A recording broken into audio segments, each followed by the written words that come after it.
We're back, and Ben, I missed your curse word, so I'm happy about that. You're not supposed to tell him. I didn't curse. That was me. What? So Ben what do you- doesn't what do you curse. mean? What do you mean we're back? We weren't here before. We're now live, is what you meant. Havana Kedavra. Yeah. We all just showed up. Actually, this is where we all live. So, except for apparently This tiny box. Chikara, this tiny little box. Come on, show me that 74, baby. So, getting a job that makes me work from home. This is where I live, and it's like fuck. I can let's put a bed see. right there. Do I need to roll your stuff for you today, Daniel? I can just tell you the numbers I get. Okay, that works. I don't Wait, can you know. actually open it up on your screen at all? Roll 20? No, but I can roll real dice as long as you trust me. Yeah, that's Yeah, fine. You should be I able to get do. on roll 20 on your phone too. I've done it before. Yeah, I- but he Right on also your phone? has Is your Discord computer open on down? his phone. Oh, gotcha. Yeah, never mind then. Never Yeah. mind. What's wrong with your computer? Computer. You were missing the Errors link. that I posted about in the group chat already. So we had He some doesn't check technical group chat. issues, but we have a workaround. We'll see how it works tonight. Maybe if he can get it up and running later, that'd be cool. That's If the not- goal. Yeah. That's the plan. So he'll be working on that, getting his computer fully set up with internet stuff working again. In the meantime, what happened last session? You guys just. Oh yes. Okay. So, last session you guys were on the boat. It was the stormy night. It started to calm down a little bit. But a lizard creature thing, dropped from the sky from a portal, like directly above the ship, like about 15 feet. It wasn't like insane or anything, and was trying to get the dagger that Corzo has from back when you got it from Sintra, on King Daggerad's body. Yeah, he was trying to get that for his master. He didn't seem to be hostile towards you guys. But what was that? He said great. Very hostile. I mean, he didn't attack you guys not once. He was angry, and you guys attacked him. But then he left. And with the portal, when he left, you guys saw a little bit of magic coming from him. Or actually, I think it was just Broy that noticed the magic that was kind of emanating from him, kind of seeped was me. around the ship. And he hopped out. And then you guys started seeing these bodies coming up from the underneath, and they were some sort of a drowner that had been imbued with extra magic, casting all of these spells at everybody. It was not expected. As soon as you guys killed all those drowners, the heavens above started to open up, and you heard an ambient voice say, "Good job," or something like that. Something to that effect. And Roy was imbued with supernatural magic abilities. Exactly. moment, Yeah. More crow In that magic? moment, Broy started to cast what was it? Mass Prayer of heal or healing. something like that. Prayer of healing, yeah. And it did a burst heal and immediately went off, and everybody basically got healed to full, but it was just double whatever Broy rolled. So the heavens above gave this power to Broy all of a sudden as the clouds started going away. Something seems to be interfering or watching you guys at this moment. It's kind of what you guys gathered. With that, you sailed on to Holmstein's port, where you arrived at this looks like a pretty small industrial zone made for building ships. It's got a few little lumber sections, and mostly it's a shipbuilding, so everything that goes in that. And you notice that there's a lot of people here. There's not a lot of houses. There's a lot of structures like storage unit things, but there's no real living conditions, or not a lot of living conditions. And this place is filled with about 400 people. and it looks like it can only house maybe 100, maybe 80. So it looks super overpopulated. As you arrive, you are looking for Vilg, or Corzo was.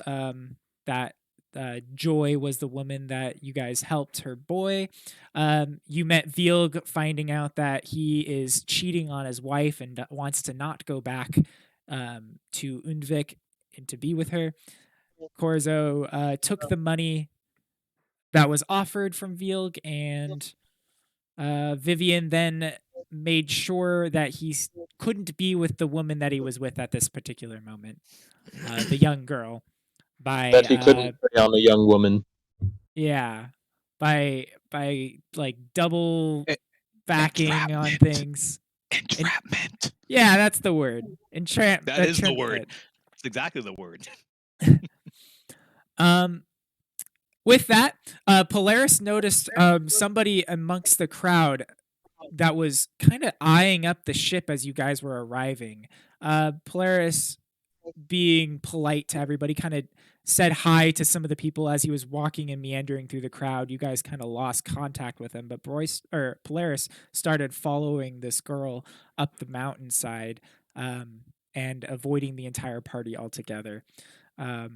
The large party in the center, however, Adalia making a big ol' show, using her bow to kind of get the attention of Harlip Logos, which seems to be the commander of this area, or bare minimum, the party person here. And kind of got his attention, offering now free food and drinks to both Harlip and Broy for their betting and their showmanship.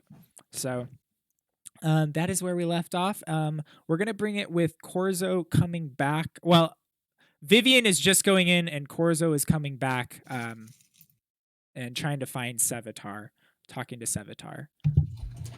Also, real quick, Eric. Yes. If I could intrude, and I just wanted to real quick set up the either my even or odd for the day, because I didn't do that last session.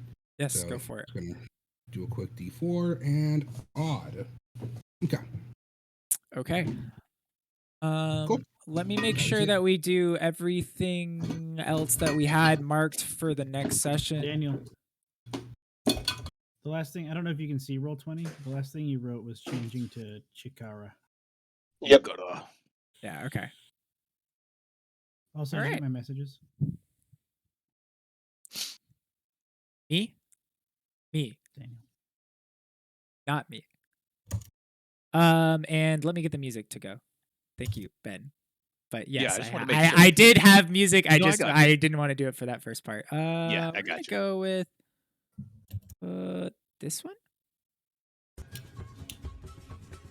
Yeah.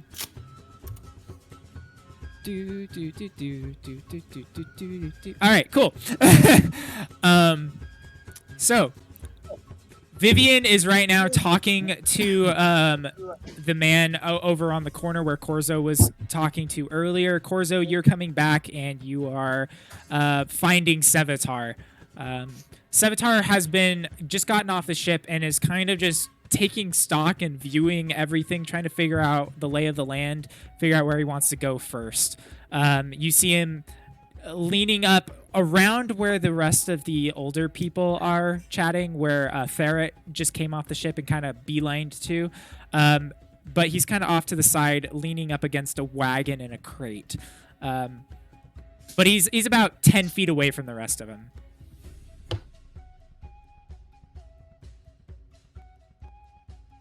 So am I good to approach him? You are. Okay, so I will go up to Sevatar. And kind of redo this little conversation now that he's actually here. Do you mind doing me a favor? You don't gotta do anything for me, really. And it only benefits you. I'm listening. That guy over there that I was talking to? And I point him out. He's about 60 feet away from you, Sevatar. But you can kind of see him in right now talking to Vivian, and now is being escorted back into the building. Would you do me a favor and just steal everything he's got? You can keep all of it. I don't want it.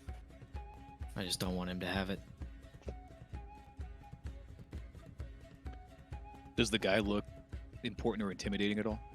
He looks not intimidating at all. He Very was drunk skinny. talking to a young girl. Yeah, a little drunk. He looks Hey, squirrely you weren't and here. weaselly. You weren't here, but he's a major creep. Yeah. He's got like a little bit of hair that's coming off. Yeah. Full on creep vibes from him. Sure thing. Are we sending a message or we're just taking his? No, just take it. All right. You said they're being escorted by Vivian somewhere? Yes, back inside of the little building that he was in. Well, and we He don't wouldn't necessarily recognize know. me. I was gonna say, Yeah. we don't necessarily know it's Vivian. yeah, that's true. That's fair. That's fair. You see another black-haired, kind of cute-looking girl there, maybe 17 as well, walking in back with him. And just as you were asking when you were like, where do you see him? He's inside, and you see both of them slap him and start walking back out into the big party area, which is, we'll say, over here on the map. And this is the building that they're in, and you guys are like chilling here. All right. I'm going to find a nice spot to throw the hood up and disappear into the shadows. Become Batman. Ooh. Give me a perception really quick. Boop, boop, boop. Perception. Perception. Wow. Fat 8. You did not see it. All right. As you look around, you think this place seems mostly crowded, so you start walking back towards the ship, and you actually get back at your ship and get on it, and then put the cloak back on. You think that that's like the only place that you're not going to be able to be seen is from your ship itself, which isn't that far away. It's like maybe 100 feet, but that's where you go. You are now hidden, or you're now invisible in the darkness. Oh, my music didn't restart. Fix that. Hey, Broy, can you queue up the rogue going into stealth from World of Warcraft for me whenever we stealth? I have to find it. It haunts my nightmares. All right, let's go find Homeboy here. And send a message, even though I was told not to. You don't have to. No, I'm You going want? You could do whatever you want. Just make sure he doesn't have anything You left. can do whatever you want. We've got to have money. Vivian would like to speak to Corzo after Ben's scene, but like as soon as she's back, basically as I do have a Sevatar's leaving. sound, for if he discovers you. There you go. We'll take that. We'll take that. Yeah. Yeah, so All right. after he heads off, I'll just find a nice spot to watch. Just hang out, see Okay. what happens. Sevatar, give me a stealth check. 21. All right. As you're heading in there, you kind of just blend in. And Corzo, go ahead and give me a perception check.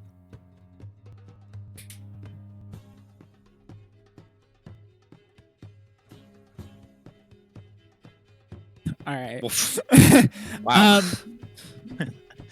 It's really hard to see with the flames of the fire because as you kind of meander your way back, you see the smoke coming up and it's just too hard to see. It's almost like the smoke is going into that direction at this point in time, maybe because of the wind change. But Sevatar, you are heading in there. You can see the guy, and give me one more perception check. This one's at advantage. Okay. You see the guy that everybody was talking about, and you saw him from far away, but you didn't see him up close. And now you're about 5 to 10 feet next to him. He can't see you. You're just darkness, and there's no real light in this area. There's small little torches along from like independent people. As you can see, there's like maybe 20 to 30 people huddled up in this area in like little groups, just chatting amongst themselves. And he's kind of towards the front end of this, and he's actually kind of snuffing out his torch right now. Yeah.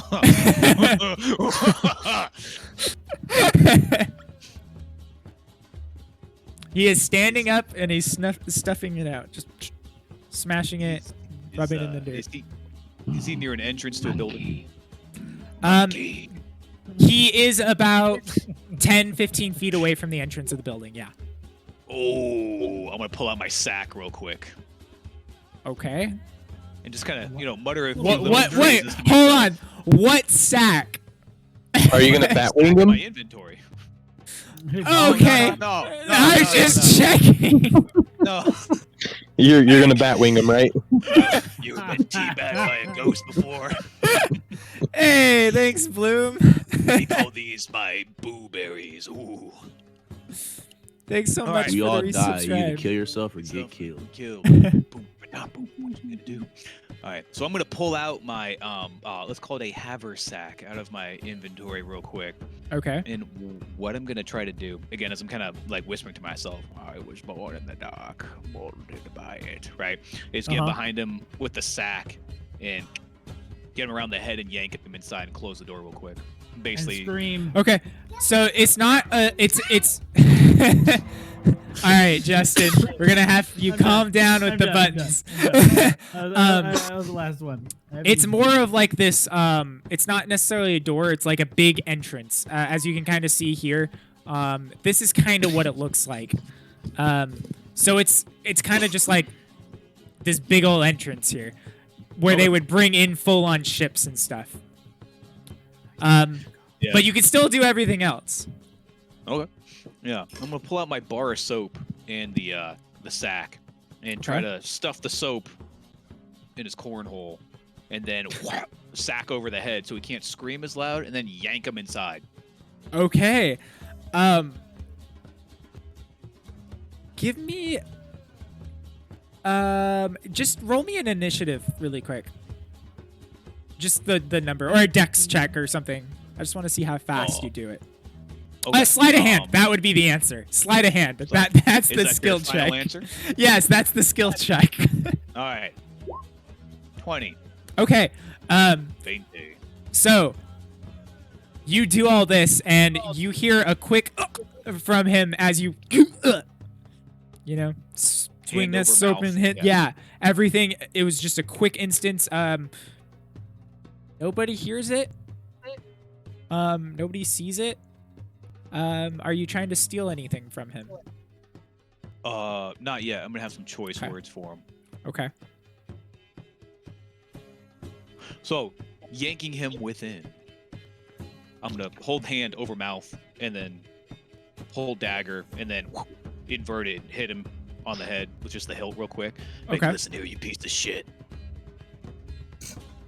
What's your strength? Oh, it's fucking high, dude. You have no idea. You have Alright, no alright. idea how high my You strength see is. a It's little 6. bit. You see a little bit of blood coming from his head, like seeping through the sack, but not a shit ton. But you do see a little bit as you hit him over the head. Okay. Yeah, drop him down real quick. I'm guessing he's dressed pretty poorly and doesn't have much on him. Yeah. Yeah. He's not super poor, but I mean everybody in Skellig is kind of wearing the same sort of stuff. Even the more royalty are still wearing big old furs and stuff. Maybe Okay. just a different. So yeah, he's still heavily coated. Okay. Yeah, so hand still over mouth. Whack him real quick. Listen here, you piece of shit. I don't know what you did, but you've made the wrong people very angry with you. And you're lucky. I'm gonna put the dagger to his fucking throat. And you're lucky this hasn't found its way into your balls and up to your throat. So, we're just gonna send a little message. And I'm going to basically stick the blade very gently against the front of his shirt, and then take the shirt, take his pants, take his clothes, take everything from him, leaving him buck-ass naked. Okay. Make me an intimidation check at advantage. DC has also been extremely lowered, so don't stress too much. 2 ones, Ben. I'm Batman. Okay. Yeah, with your sleight of hand and your intimidation check, you just strip him and take everything. What do you do with him?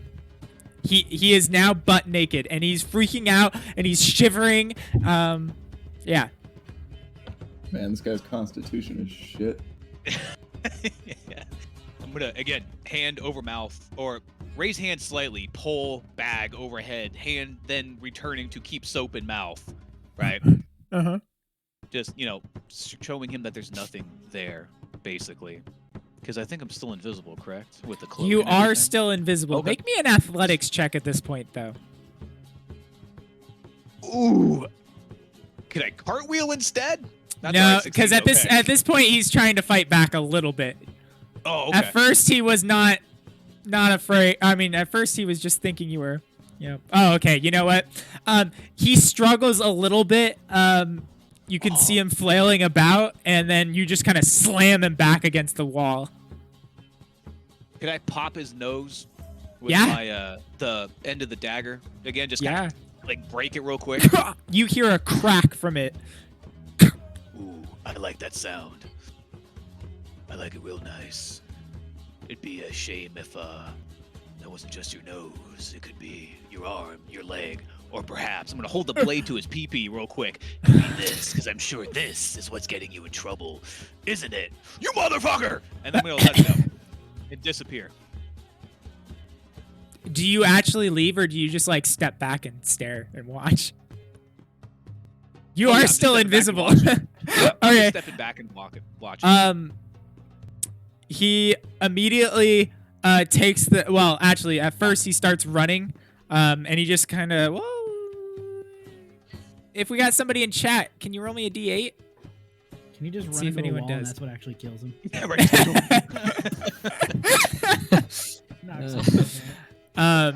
In the meantime, I will roll one for now. Okay. Hey, he does. So, as you do all this, he starts to get a little flustered and he rams himself, immediately trying to run away, runs into the wall and smack, he hits it and falls to the ground. Then he tries to like crawl his way out of here, takes the sack off, spits the soap out. And at this point, Corzo, you're starting to see this part of this, as all of the older men at the fire just kind of turn and see this naked weasel man kind of like crawling his way out of here, freaking out, and he starts screaming, "There's somebody coming after me!" And everybody just starts laughing their ass off. How do you roll it again? It is exclamation point D8 in chat. So it's that, but I don't think I can do it. But you should be able to do it. And with that, all of the ferret and his buddies start chuckling. Yeah, perfect. We'll use that in the future. Or you can roll another one. I don't care. And yeah, you see him trying to like crawl his way out, and he kind of runs over to the fire with Ferret and them, and they all just look at him and they, "What are you doing here? Go back in your hole." And then one of them starts to kind of like lean back and pulls out his weapon. "What did I say? Get back in there." And he runs back into the back of this building where he kind of just curls up into a ball in the very corner of it. Yeah. I'll find Corzo and hand him his clothes. Did Poppy do good? Tell me Poppy did good.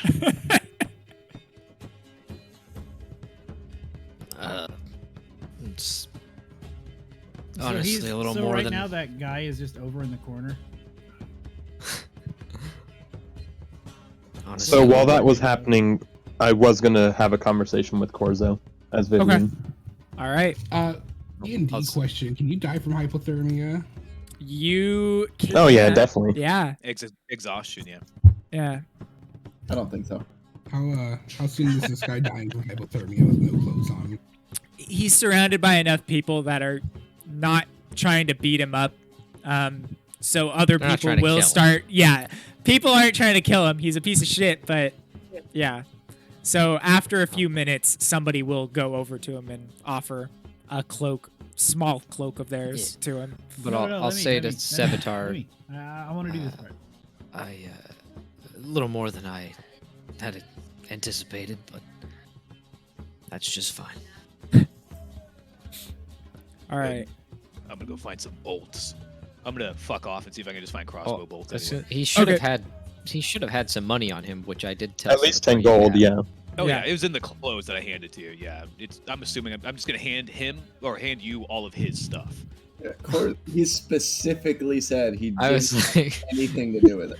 I was like, you can have everything that you take off this man. That was the deal. So Sevatar handed it to Yeah, you yeah. and just fucked right off. So you're standing there holding all of the clothes and his small little satch that was attached to his pants and everything. I'll what's in I'll the, take what's it in- from you What's in the if you stuff? don't want it. Bro, you are not there. You are over I in the am. main fire part with Adalia. Oh, damn it! I wanted to do this. What's Gay old time. what's Yabba what's in dabba the doo. how much gold's in the Um, pouch? I will tell you in a second, but Vivian and Go ahead. Corzo, we're going to have a little talk while Sevatar is doing all that. Yeah, right after I returned, and presumably Sevatar went off to do that all. 7 Um, things. Yes.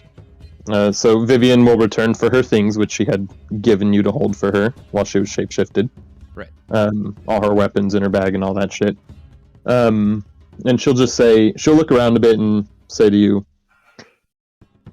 you know, this Vivian's tired of this place, but she's going to leave you in the capable hands of an associate of hers, whom you haven't met yet. And she'll give you a little wink. Right. Just let Polaris and any of the others who are confused about my disappearance know. Chikara's been in on this. He's one of my associates, and he'll be taking my place. All right. I don't know how they're gonna take that exactly, but I'll do my best for damage control. Of course, and Chikara will be here to help with that as well. And I'm gonna take with all my stuff that I have now regained from him, and once again try to find a hiding place to shapeshift into Chikara. Okay. You already kind of spotted your hiding spot, so you just kind of go back to the same area. It looks pretty private. Still around everywhere, but yeah, around those barrels and stuff and crates. So you just kind of go over there and do the same deal you did before. And this time before I shapeshift, I will minor illusion of wall around me. Okay. Or more barrels and more crates and shit, basically. Okay. And then, yes, I will shapeshift into Chikara, changing into the clothes that are for him. Okay. Sounds good.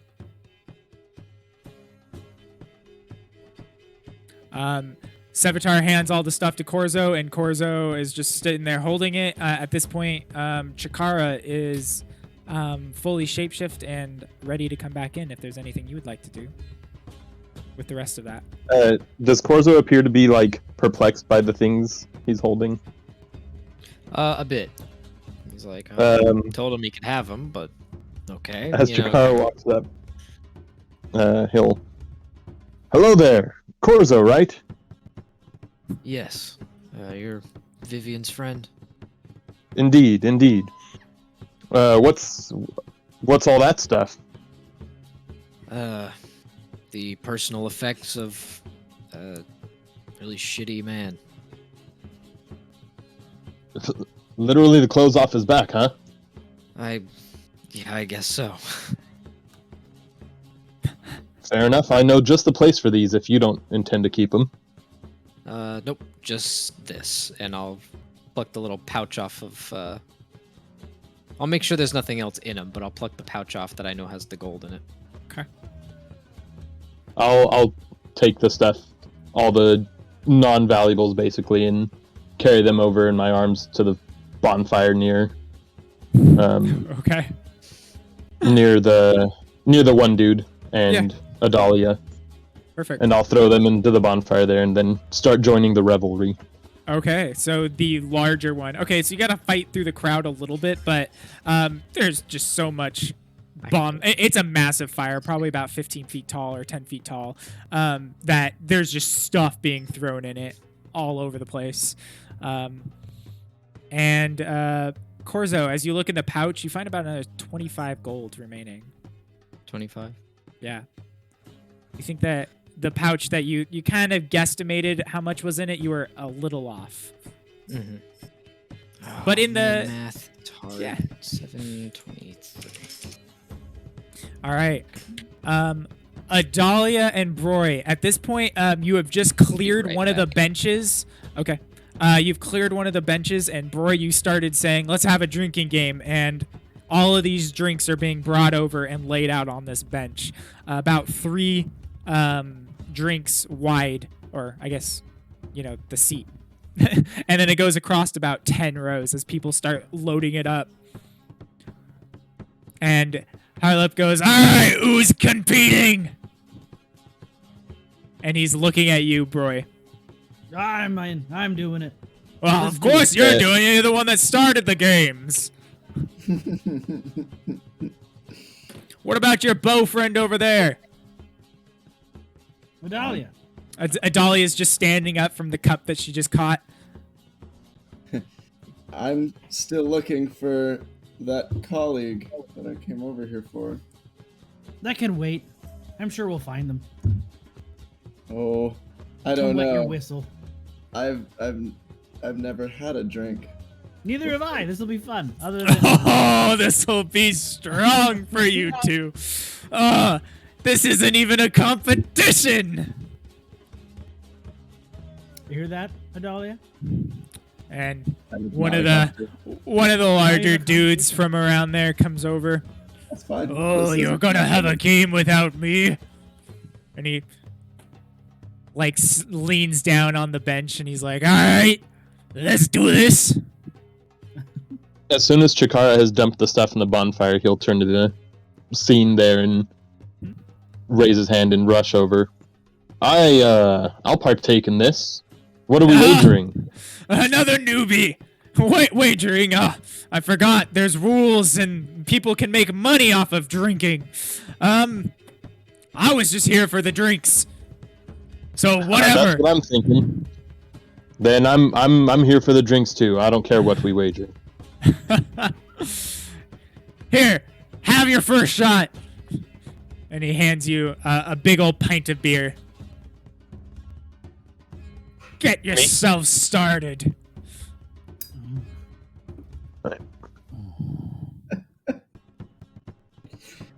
And then Harlip just looks over at everybody, and everybody start going, are we making bets on this one? I think the fat guy over there can drink the most.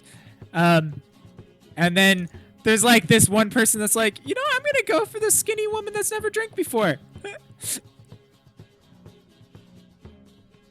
What Alright. does Talk about go a for Dahlia like mean? that. I mean, if someone hands me a drink, I'll start downing it. But I would Yeah. know what the concept of these rules are. Nah, the rules haven't been stated yet, but that's what you're just kind of hearing meandering from the crowds. Last one standing wins. Last one standing. All right, and then everybody kind of sets up. Everybody has 3 pints directly in front of them, and there's somebody standing next to the keg and ready to pour more as soon as one of those is empty. All right, everybody drink. The count of 3, and real quick, you gotta drink the entire thing. Guzzle it all the way down. There's no sipping here. Not at this party. All right. Sorry, Vivian. Chikara, No, Chikara not will do Vivian. so. I don't even know you. You're just a stranger to me. Correct. Yeah, exactly. All right. So, Adalia, Chikara, Broy, make me con saves, as well as the other two are going to make a con save. Can I get somebody in many? chat to roll 2d20? Just one. All right. All right. Ah! Now I didn't want to use 21 this total. already, but I'm going to. Okay. 21 total for Chikara. Okay, sounds good. I'm gonna spend. Hey, one okay, sorcery we point got- to re-roll that. Okay. All right. So, Is that a failure? yeah, that's an absolute fail, bro. Okay. Your okay, first I'm gonna use streak. my divine. I'm just gonna drum everything on this first drink to not die immediately. Okay. Does an 11 survive? Okay. For the first. So, Adalia, you knock back the first one. You start to choke and cough up a little bit towards the end there, but you manage to get it all down. The second one, or for Broy, you're starting to cough it up mid, and you start like almost blessing yourself with the favor of the gods. You're like, "Come on, please, God, help me," as I'm it's literally holding coughing the up into you. Okay, we got a 13. Okay. Harlip drinks and he just knocks it back easy. So does Chikara, and so does. And let me change Vivian over here so I can get the right token here. So everybody can see Chikara. And I can give a brief description, but Is that Vivian? The I think image. that's Vivian. Or Is Vivon. Yeah, is this Vivian? Have I There we been go. acquainted with you have not. No, nobody in the party has seen Chikara. Shakara? Yeah, this- I'll change the This name as well. identity. Yeah. I believe I'm aware that Vivian Vivon is a shift changer. If you were at the council in the Yes, city, you do. then yes. Okay. Right. Yeah. Yeah. But I've never do. seen this. Is there an indication? Like, do you have physical attributes that don't change that I like Nope. would pick up on? Fully changes everything. Clothes and everything. The only thing that you could potentially discern my identity from would be the blade, but it's in its Yeah. sheath, so And it more or less actually just looks like a long sword. give me a perception check, because there's a possibility of noticing something. But go ahead and roll me a perception check, Adalia. So as Harlip goes to drink his, he knocks it back real quickly, and then the other guy, who you guys all kind of thought he would be able to do pretty well, knocks it back and then immediately coughs up all of it and just vomits into the fire. And then you see and everybody turns and looks at him, and he's like, I may have had already too many. And he's like, but get me another one. I'm out of the competition, but damn it, I'm going to keep drinking. All right. All right, I'm gonna subtle Sounds spell unhealthy. cast bless on myself. I guess Okay. I should have put money on this wager. All right. I'm relaying. You people do this for fun. Oh, this is the party. Tomorrow is the war. war. Wait, what? Yeah, they've been alluding to that sort of stuff. I mentioned it in the group chat. No, yeah, but I mean, I haven't been paying attention. I don't know what this group chat What is. group chat? Yeah, that's okay. What, I don't know what you're. Is this something that the youth use today? All right. It's when we were all in the boat together. I had a premonition. So we have Adalia in it, Broy in it, and Harlip in it, and Chikara in it. So all of you guys make me another D20 roll. And chat, can I get another D20? A D20 roll or a con saving? roll? Con saving throw. Sorry. Thank you. Chikara has a 22. No, 24. Okay. I have a 14. Okay. Can I indomitable that? You can. It is a new day. You can. Absolutely. I'm gonna, after like one more sip into this, and realizing like this carbonated poisonous bullshit going down my throat, and like take a breath and try again. Okay.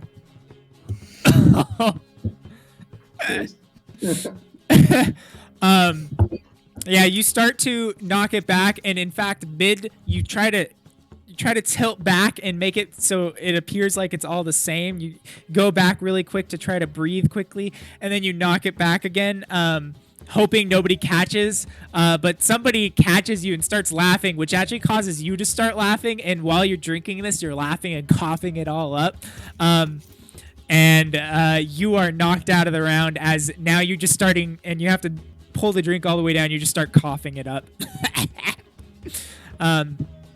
Yeah.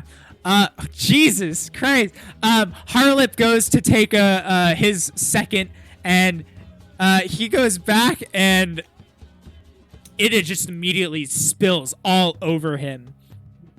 And he looks down, he's like, maybe I can't quite do a drinking contest right now. Maybe if you had asked at the beginning of the night. Listening to somebody who doesn't drink to describe how a drinking game works. I know, Yeah. they hand you a shot, and I was like, Hey, don't judge me. I know nothing. They would be handing us pints, most likely. Yeah. Chikara, what was your roll for your con Flagon. save? 24. Okay. So as Broy is going for his, you're starting to cough up at the end there, but you managed to get it all down, Broy. Chikara just knocks it back fast as could be. Thanks, chat, for eliminating both of my NPCs that fast. Okay. Broy and Chikara, you are remaining at this point. Both of you make Chat's me got some another con Bad save. dice luck. Yeah, fucking 1, 2. Hey, these are all the rolls I didn't get last session. 27. Okay. This time, Broy. I've reached the drunken courage. Yeah, Broy at this point is trying to hold his own. He's seeing somebody else, and he's like, no, I ain't allowing that. And you watch as both of them almost perfectly knock him back, while everybody is now kind of fixated on the two of them, cheering him on, egging him on. You hear random people shouting, "Go, go, go!" next drink. Yeah, At this do point, another the con saves are save. to stay awake. Yeah, make me another con save. Adalia, you're not really drunk per se. Oh, I've given up drinking. Fuck this. You kidding me? No. Yeah, you didn't. One and a sip and I'm done. This is not what I Oh, do. yeah. 16. Not as high as the 27, but a 23. 23, and we got a 16 from. Oh my god. Okay. I'm Broy. holding on, but I'm doing. I don't know what my perception check got me on my description of Yeah, whoever here, but it was a 26 or something like that, right? it was high. But Yeah. the fact that Daniel was talking about the only thing that might give it away is the blade, and I'd be looking at blades. After this contest is over, I'm going around and trying to find craftsmanship similar to the dagger that I have. Okay. Perfect. Anyway, But like I said, it is in yeah. its sheath. No, Man, this you little girl you can don't drink. recognize What's the handle, that is it? blade. That's true. Actually, that's completely fair. Yeah, everything- you would recognize the handle. Yeah. The rest of it, not so much, but you do see the handle, and this is something that your character definitely realizes and notices about most of the people that you've interacted with. So yeah, you do see that handle, and you're like, oh, all right. But it doesn't take you too much off guard because you do know what Vivian does. All right. Broy, you're starting to feel the effects. You managed to get this drink down, but you are feeling the effects of this. You're feeling At this point, you are drunk at this point, Broy. Chikara, you are pretty tipsy at this point and almost drunk. Almost Roger fully that. drunk. Go ahead and make me another con save for the both of you. Oh my god. Broy is Slightly lower, holding but- in. 21. Let me know when I have to resubtle spellcast.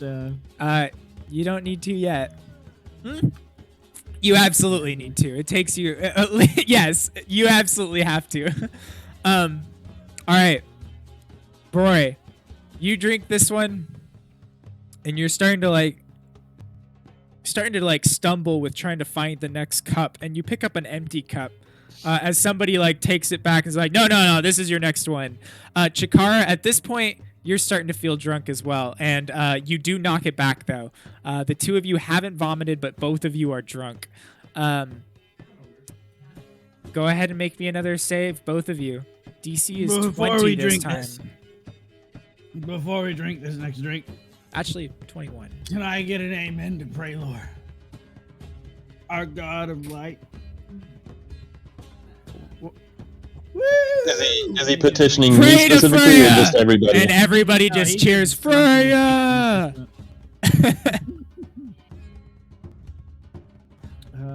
All right, one more con save from the both of you. Oh no. Is that it? Is that Brory gone? Brory is gone. What did we get from Chikara? 17, so I think I'm also out. Wait, no, You guys- I can spend another sorcery point. Oh my god, you guys both got a bless 17. What do you do? Not better. Never mind. All right. Oh. So, does your never mind. reroll give you the new roll? Mm-hmm. Okay. So as Broy goes for the final drink, he starts to drink it and just kind of collapses on the bench and falls over as the rest of it I want to fall pours into out. the drink as I'm talking about Freya. Okay, fine. So you're I want to going, be like, "Ugh," and then like as I put my head down, I just keep going down. yeah. And Chikara starts to drink and gets about halfway through, notices that Broy fell over, and looks and tries I'll just to finish. raise my. I'll throw my fists up triumphantly, spilling the rest of the drink. Okay. With that, you immediately collapse to the ground. You're still awake for a few seconds before you pass out. And right now, Broy and Chikara are passed out for about a minute. Not too long. All right. And as we're both passed out from alcohol, dude, we're gonna be gone for the rest of the night. No, you're only about a minute before somebody comes over and slaps you awake. In fact, All right, but we're very drunk still. If only Roy, that take worked. a one. Yes. Oh, you guys are both absolutely wasted. Take a Wait, point of bludgeoning damage as well as Chikara. You take a point of bludgeoning damage. And we'd, in theory, be poisoned. Yes. Yeah. You guys are both drunk, which is the poisoned condition for the two of you. And everybody kind of just goes back and having a great time. You watch some people play some music as some people are dancing. Somebody gets an entire tree log and yanks it over and brings it over to the fire. And somebody's like, no, we got to cut that. And they just start chopping it away before they throw it onto the fire. Basically for Sevatar / Ben, they're burning big ol' stumpies. Oh yeah. I'm gonna stumble Reload over if I get to. raised. I'm gonna stumble over to Corzo. Corzo, did you get that guy's stuff? Did I give it? No, did you get it? Yeah. You hated that guy. Can I see his clothes? They're gone. Where'd you put 'em? Somebody took them and threw them into the fire. Damn it! I was gonna go make a fire for him. He looked cold. I need kindling. Well, there's plenty of fires around if he Alright. I'm wants. gonna go make him warm.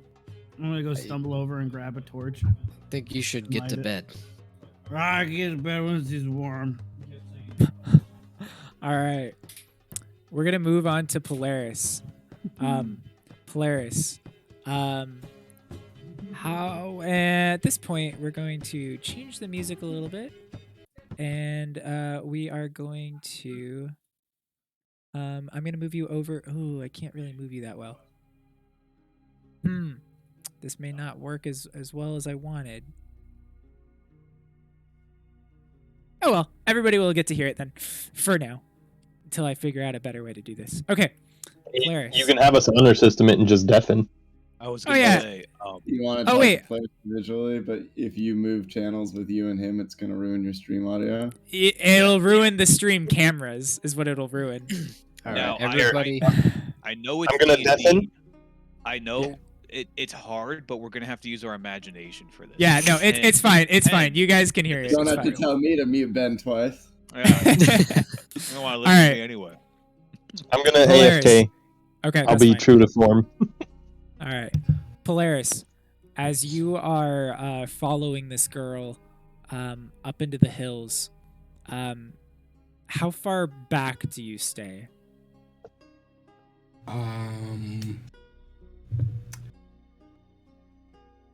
Can't see me at all, right? Go on. You are essentially invisible. You have blended in with you're using the trees and the snow to kind of mask where you're moving and how you're going. You're basically, it's almost as if you're hunting for food. I would So you're say- like tracking a deer almost. Okay. Then. Let's see.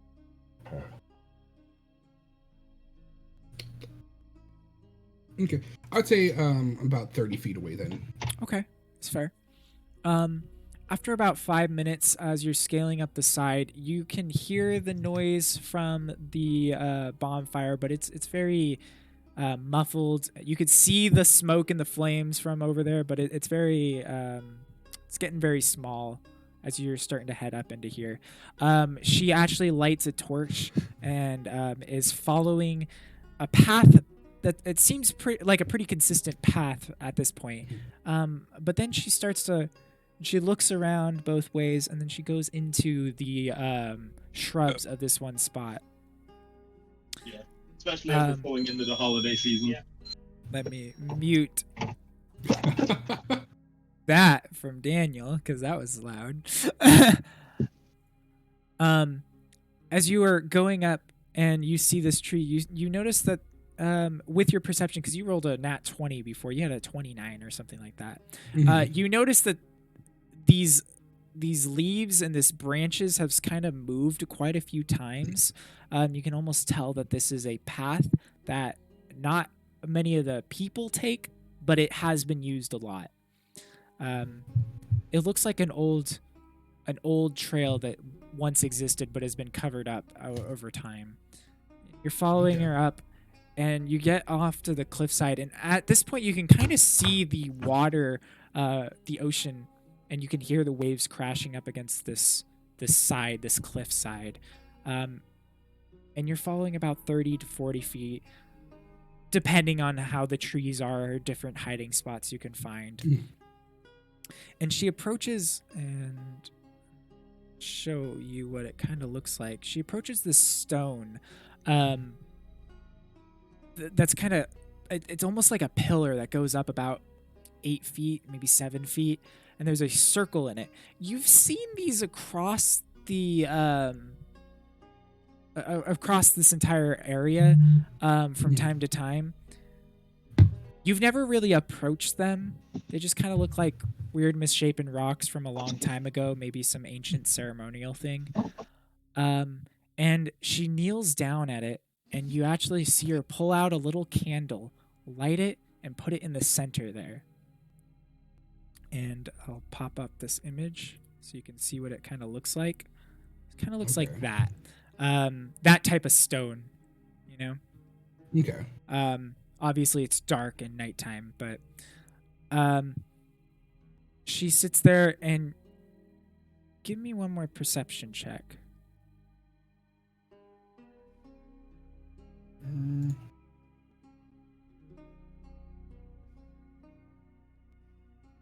Okay. You can kind of overhear her. She's praying, and she says, "Master, please, I have found some suspicious activity." And after about 10, 15 seconds, you watch a portal start to open up right next to her, and you see a cloaked figure step out of it and looks down at her and kind of like gestures her to stand up. So the other day I was in a convenience store and they had cardboard cutout of Post Malone. Yeah, they don't realize that they're not muted. Post Malone. Yeah, I know, right? I was like, what is happening? So it kind of gestures for her to stand up, and he says, "Who have you found?" And she says, "There's a couple of witchers that are traveling together. Thought this would be information you'd like to know." And he says, "Very good, thank you. Did you get any of their names by chance?" And she says, "No, I reported immediately here." He looks, and you can't really see his face, but you hear, "Shame. Try to make contact with one of them. Send him up here. I'd like to have a conversation with them if possible. And if not, they're unwilling to go, come back here and I'll have you deliver something to them." And she bows, "Yes, master." And he kind of gestures back to the ground where she goes back to kneeling, and then he teleports off. She stands up after finishing and like collecting the candle from the altar there, and fixes herself a little bit and starts to head back down. You follow the full process as she's coming back down. You follow her. Okay. This woman, does she look? Yeah, I'll give you a description of what she looks like. She looks young. She's about 5'2". She is a human. She's got this long, dark hair that's been well kept. And you didn't see it at first, but as she's starting to turn around and starting to approach you, you start to see that her eyes are emerald green. Her clothes look like it's a little big for her. And as she's starting to approach a little bit closer and you're starting to realize that she's coming back towards you, you notice that there's a lot of dirt and stuff and grime under her fingernails, almost as if she's definitely some sort of worker in this area. Okay. But she doesn't look particularly like an adventurer. No, Okay. She does not look like an adventurer. Okay. And give me one more perception check. I want to see if you noticed anything about the other person that was summoned. Okay. Okay.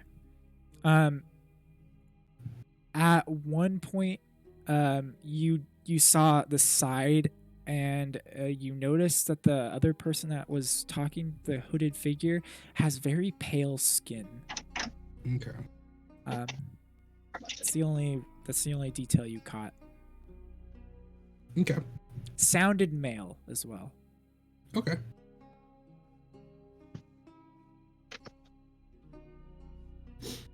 So, And then give me another stealth check Okay. as she's approaching you. And you still have the +10, so. Okay. Okay, so a 20.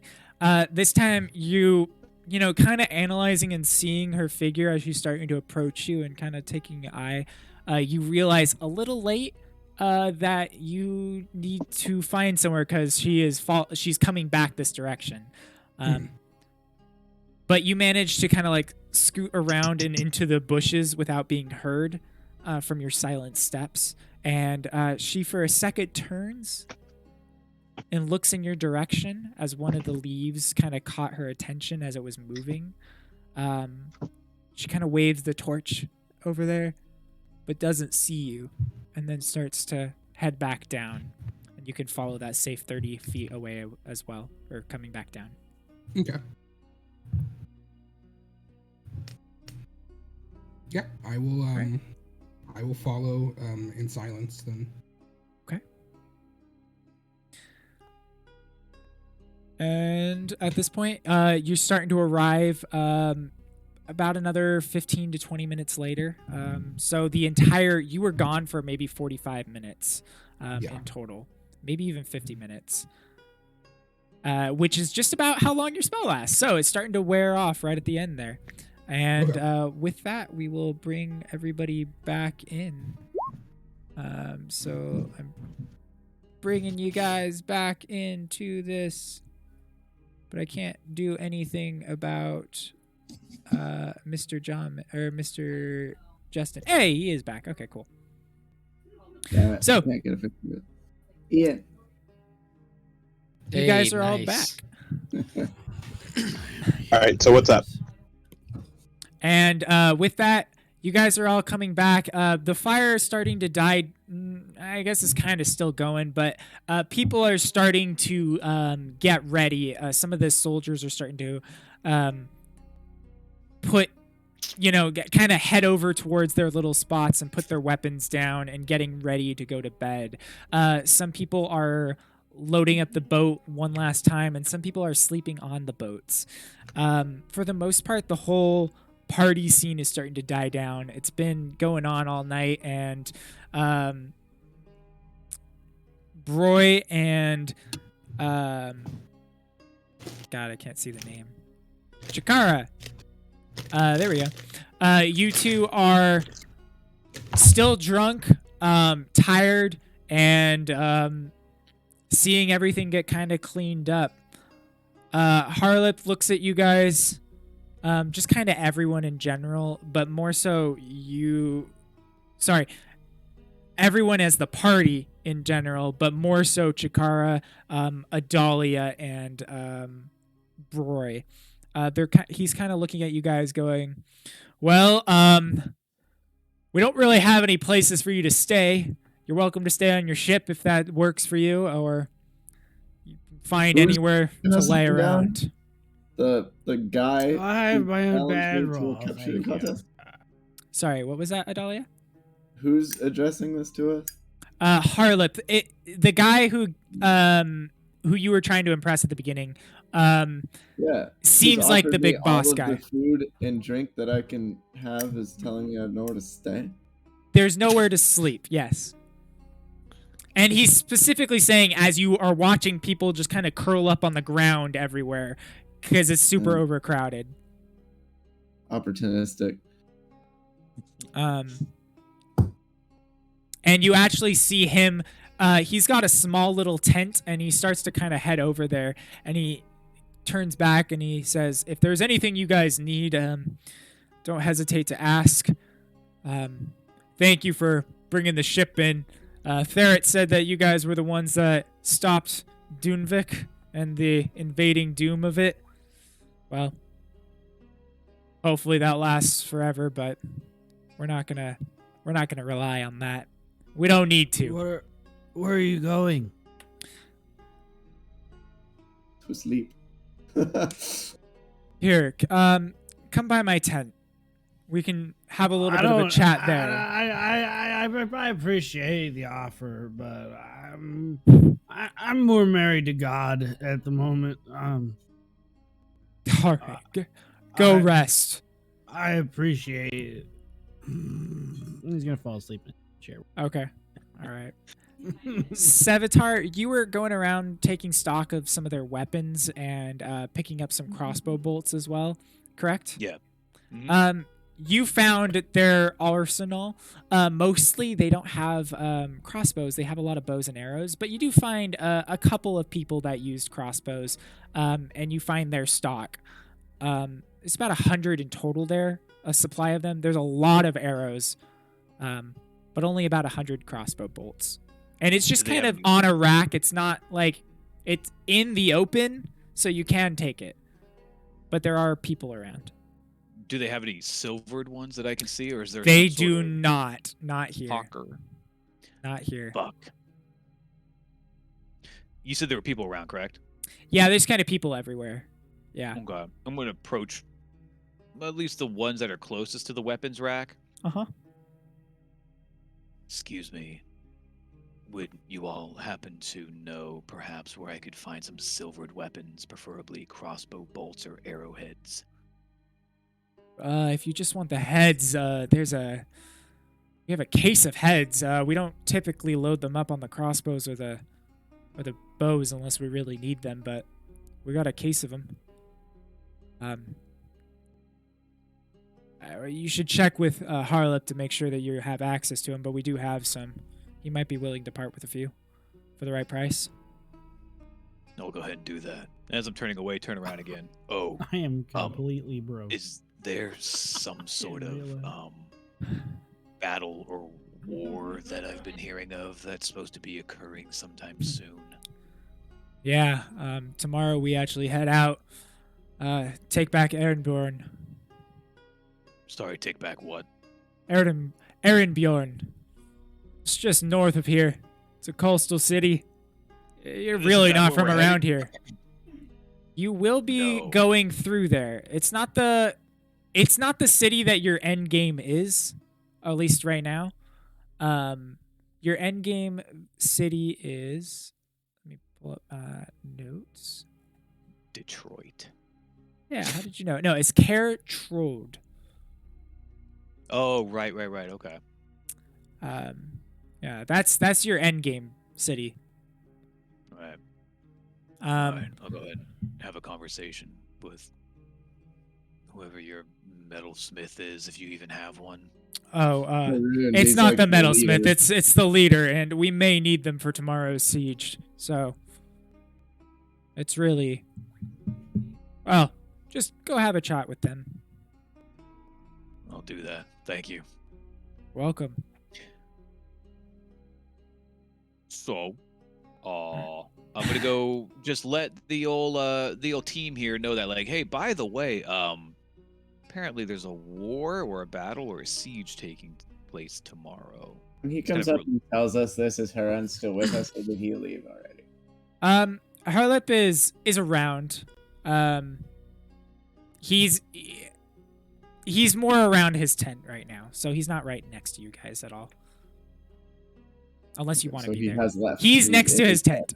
Yeah. Maybe we should go have a discussion with him. Yeah, I need to get some bolts and hopefully silvered ones. I'm running low. He was inviting us.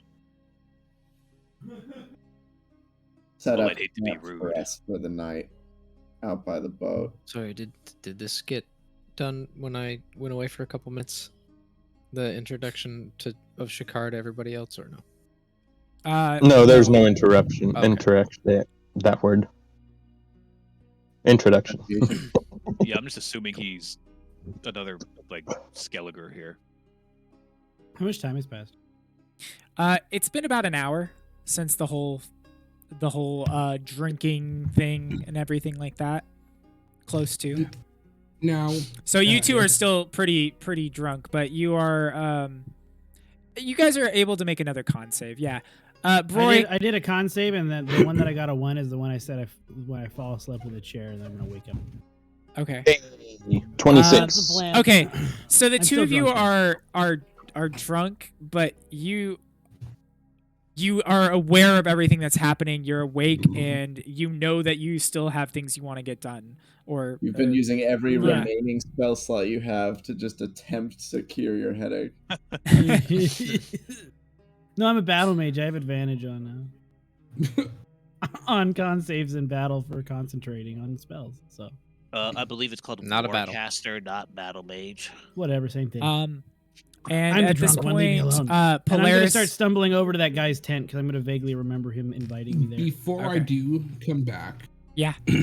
So I'm assuming we're kind of coming back down from the mountain area, like into this little villagey thing. Whoa. So, kind of Is the water before the fresh spell water or wears off, I would like to salt. Like, I'm assuming she's walking into this area. Yeah, she's walking back over here, trying to locate the foreigners again. I want to watch. Like, does it look like she's going directly towards like the group? It looks like she heads straight towards Corzo. Okay. So, again, keeping the kind of. I'm gonna Actually, I lied. So she stops at one point. As you're following her passive down. Perception is 14, if unless she's trying to hide. So no, somebody's approaching them. She stops at one point on her way down the mountain, and you see her pull out like a little piece of paper and start scribbling something on it. And that is when then she like puts that away and then finishes the last little bit. But she does that like right when she starts to see the village. And then descends the rest of the way. And now you see her heading straight towards Corzo. Okay.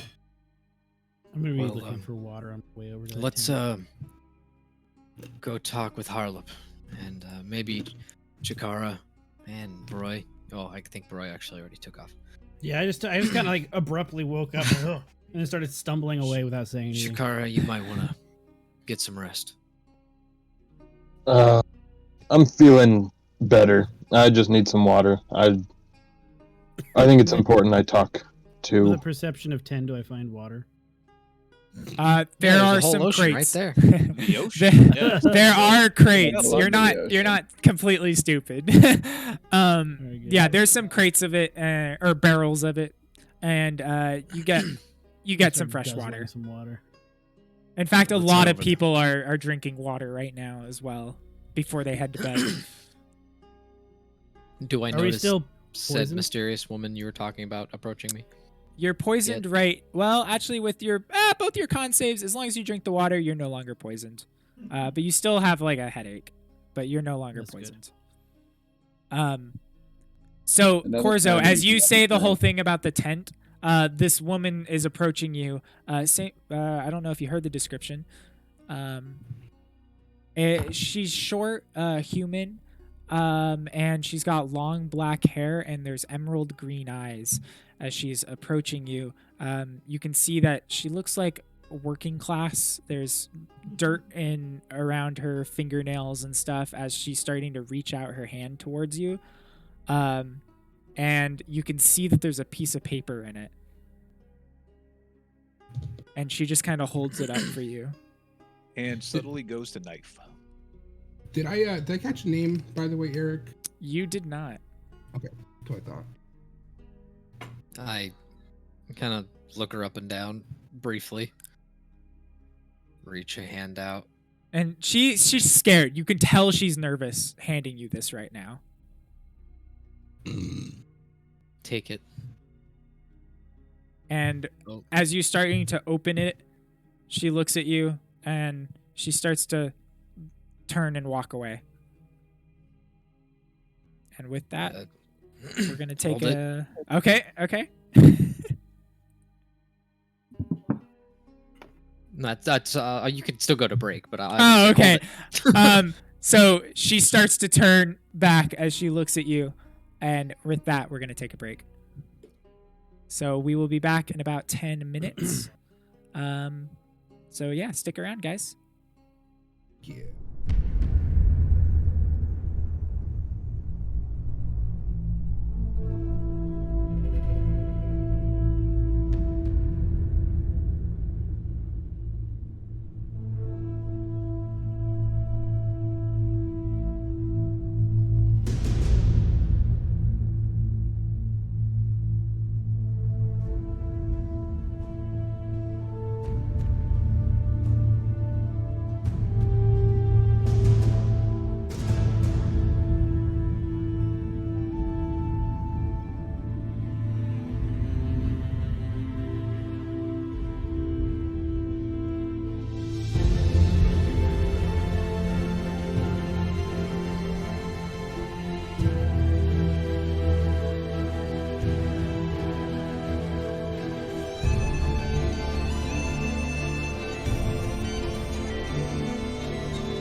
And we are back. Hello, So I back. Hello, friend. Hello, back. Hello, friend. All right, cool. That was a great song. I liked it. So this message here is what I read on the paper. Yeah. Okay. It's definitely Well, scribbled, and it's kind of rough to read, but you can see it all. And right as you finish reading it, you Yeah, say I halt. She turns back. Hold it. Oops, sorry. I delivered the message. Please don't hurt me. Who is this from? He's a wizard from around here, or at least he can we not talk here? All right. Come this way. No. Okay. We'll pull her aside, I guess. Yeah, I'll follow behind and keep an eye out to see if anyone is actually watching them. Okay. I am. As he's walking away. Sorry, go ahead. If you weren't done, Ben. No, you're good. I just want to keep an eye on who might be watching this girl because she seems kind of sketchy. Okay. I'll as Corzo's walking away, I'll close the distance as quickly as I can and whisper to him. Should we join, or should I go speak to the guy in charge of all this? You can come along. I'm sure it's up to you. Say no more, and I'll clap you on the back emphatically. As you guys all are kind of seeing this, she's looking at Corzo and then looking at Sevatar, and she kind of like bows down a little bit and then goes, this okay, yeah, I'll follow. You're not in any danger. Give me a persuasion roll at advantage. No, that'll go well. Persuasion -1. Okay. You were at advantage. Oh. And she looks and she goes, okay, I heard what you guys did for the other place over there. Thank you for that. I'm not from there. I'm from here. And well, okay. Where to start? A wizard said. He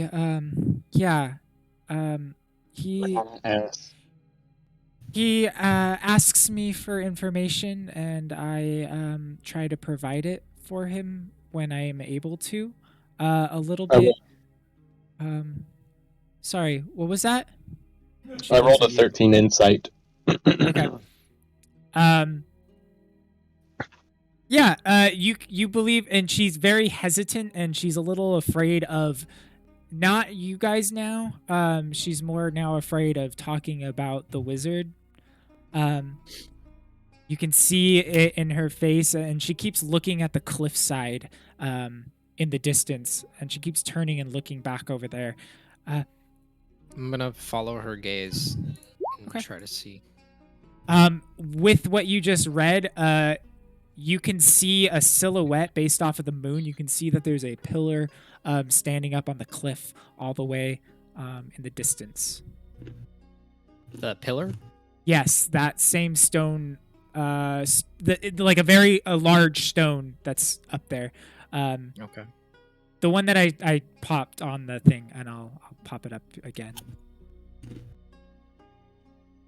Yeah. Oh, okay. I That- did want to chop it. Yeah, you can see that, but all the way in the distance. Okay. Excuse me.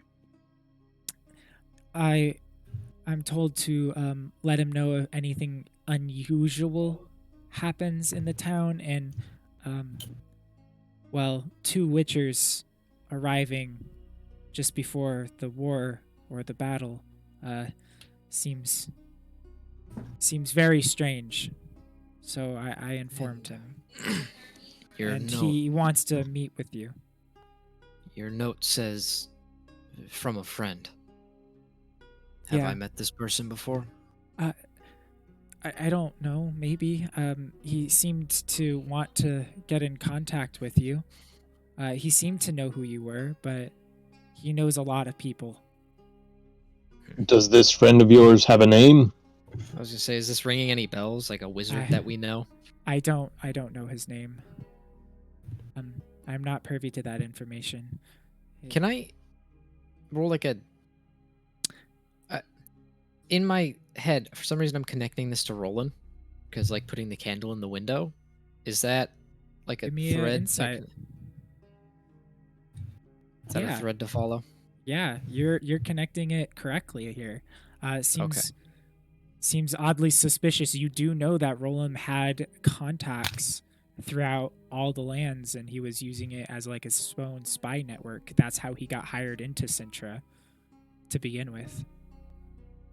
As soon as this clicks, I'll just put it in my hand, stop her, and say, "Thank you.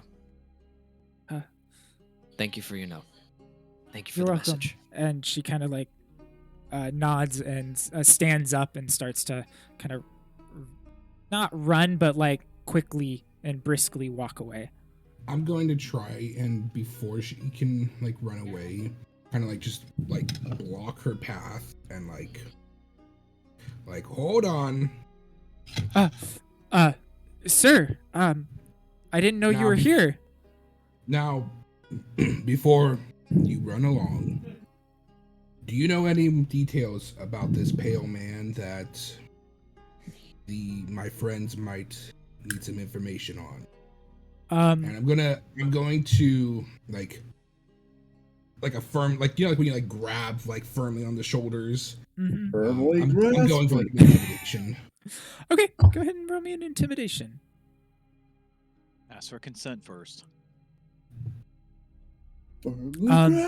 I just spoke to the man in armor over there, and he said that he didn't need any more information. What more do you need? Believe me, I was watching the entire time, and how did you know what he looked like? As I said, I was watching the entire time. And with that, she kind of like looks over at the hillside in a panic. Now, I'm not a fan of trapping people. If you're going to talk to someone, I want to be upfront. Now, if my friends are friends with this fellow, then so be it. But the way that you were looking at us, with the way you kind of just skiddied off into the forest, not a big fan of your style. I'm gonna look at Corzo. Do you have any idea who this person is? Oh, I thought you were still like way off. I didn't know you came all the way over here. Oh no, I was like following her the entire time. This is the first time you've seen him in a while, though, since you guys got off the boat. No, so I thought you were watching her talk to us from a distance. I didn't realize you came over. That's my bad. Yeah, I was basically, as she was trying to run away, I was like, nope, not ending this yet. You can let her go. I know exactly who this friend is. And he can teleport via candles and rune stones? Something like that. I'm not sure exactly how it works, but... Hearing that, I'll roll an insight to see if I recognize, or if it sounds familiar to me as well. Okay. This one's a 23. Yeah, you recognize the candles and the rune stones specifically. When he says that, you're like, huh, yep, that's his signature move. A very, very creepy and ambiguous way to get, someone's attention. So, yeah. And he would be enlisting the help of, because she looks like a younger, or like a little girl. She well, not little, not young, little, like, young adult, maybe 20, but definitely afraid of everything. Like she's in something way over her head type of deal. And he would enlist the help of small women like this. He would. They're less suspecting. Very well. Very very I'm inconspicuous as well. I'm gonna like brush off the shoulders. I'm very sorry, ma'am, but I needed to cross all my T's and dot all my I's. And I'm gonna step away.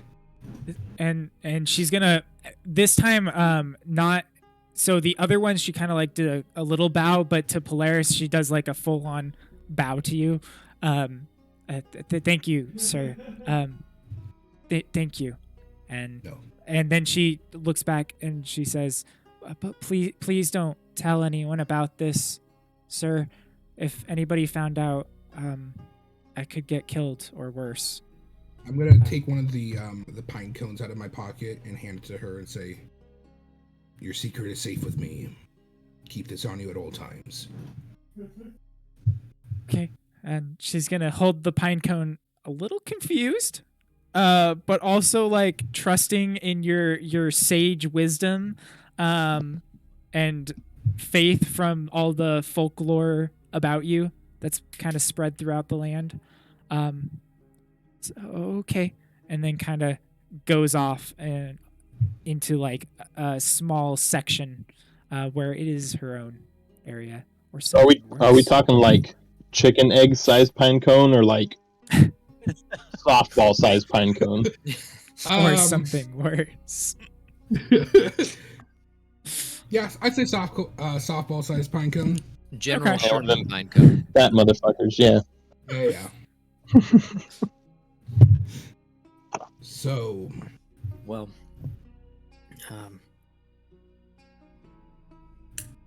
I think our friend will wait until we're ready to see him.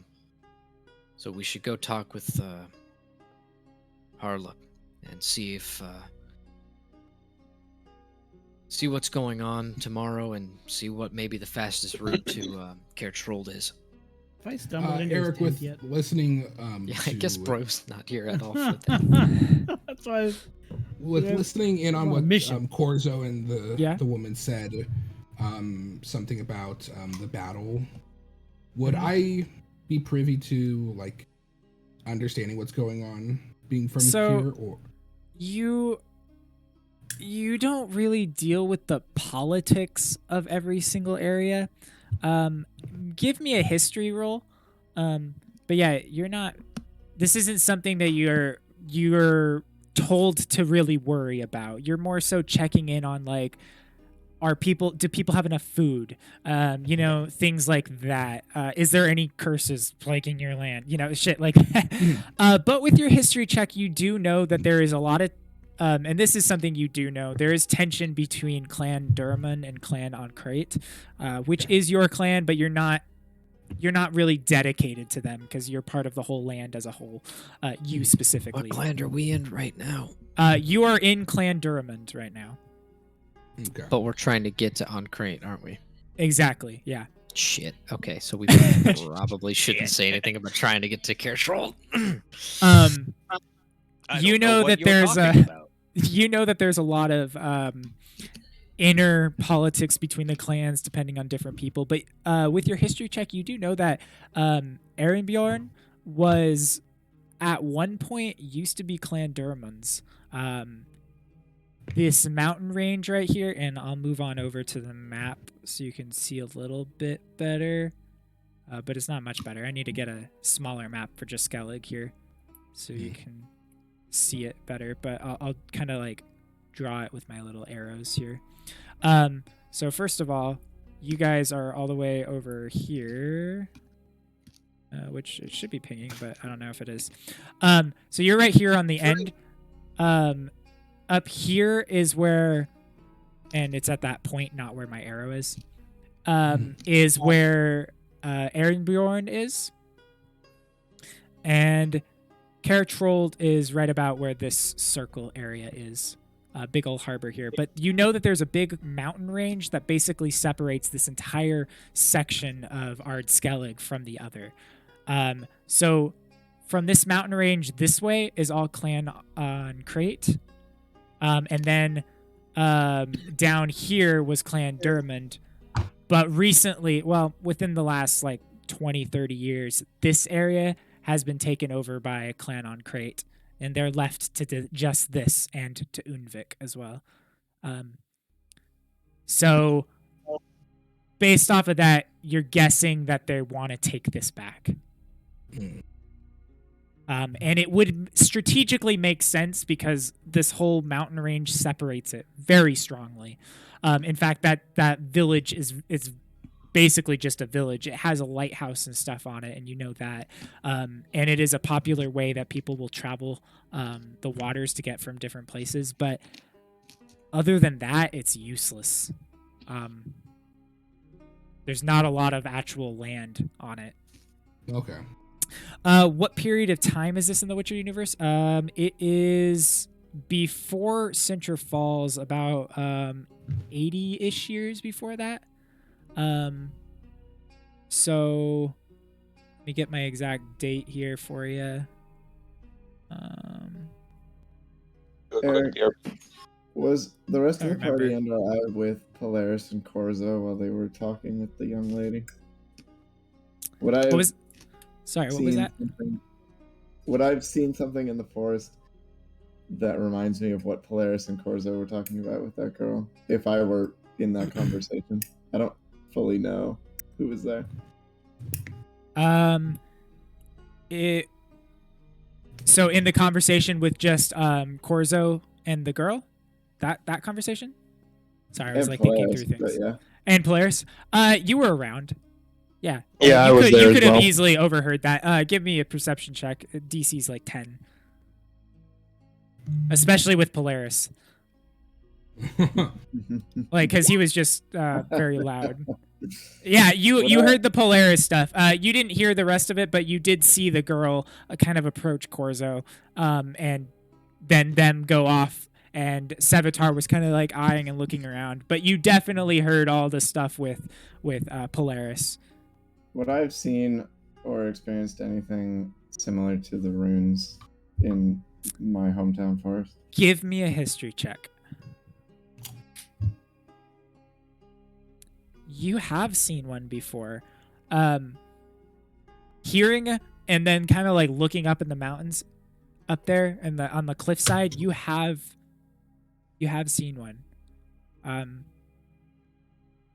Didn't really make much notice of it. There's no magic coming from it. It's just like a stone in the ground with a circle in it. It looks like something from a while ago. Who? All right. Well, let's go talk to Harlem. Did all my stuff freeze? That was weird. I think it did, but oh well. Maybe it's no longer frozen. Maybe considering there's a war between his clan and where we're trying to get to, maybe not mention that's where we're trying to get to. I don't know the particular struggles between those two factions. Neither do I. But it seems like these people are just after a city. I don't particularly know if it is a major holding point of the other faction or not. The tensions are a little high between these two factions. I'd imagine so. They're going to war. It's not particularly over the most important thing, and I honestly find it quite irritating that they would start fighting over something so unimportant in the long run. Yes. But I suggest we tread lightly with...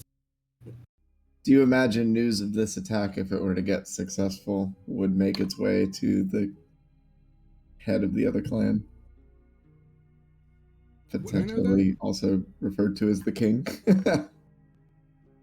What's the name of the advisor we're trying to get to? Mousak. Do you think that if the battle tomorrow at that city is effective, that word of the battle will make its way to Malsat? Would I assume that, Eric? Sorry, I'm resetting camera stuff because it was doing weirdness. So, give me 1 second while I fix Oh it. wow, yeah, nobody's there, huh? Yeah, well, it was doing more weirdness than that, but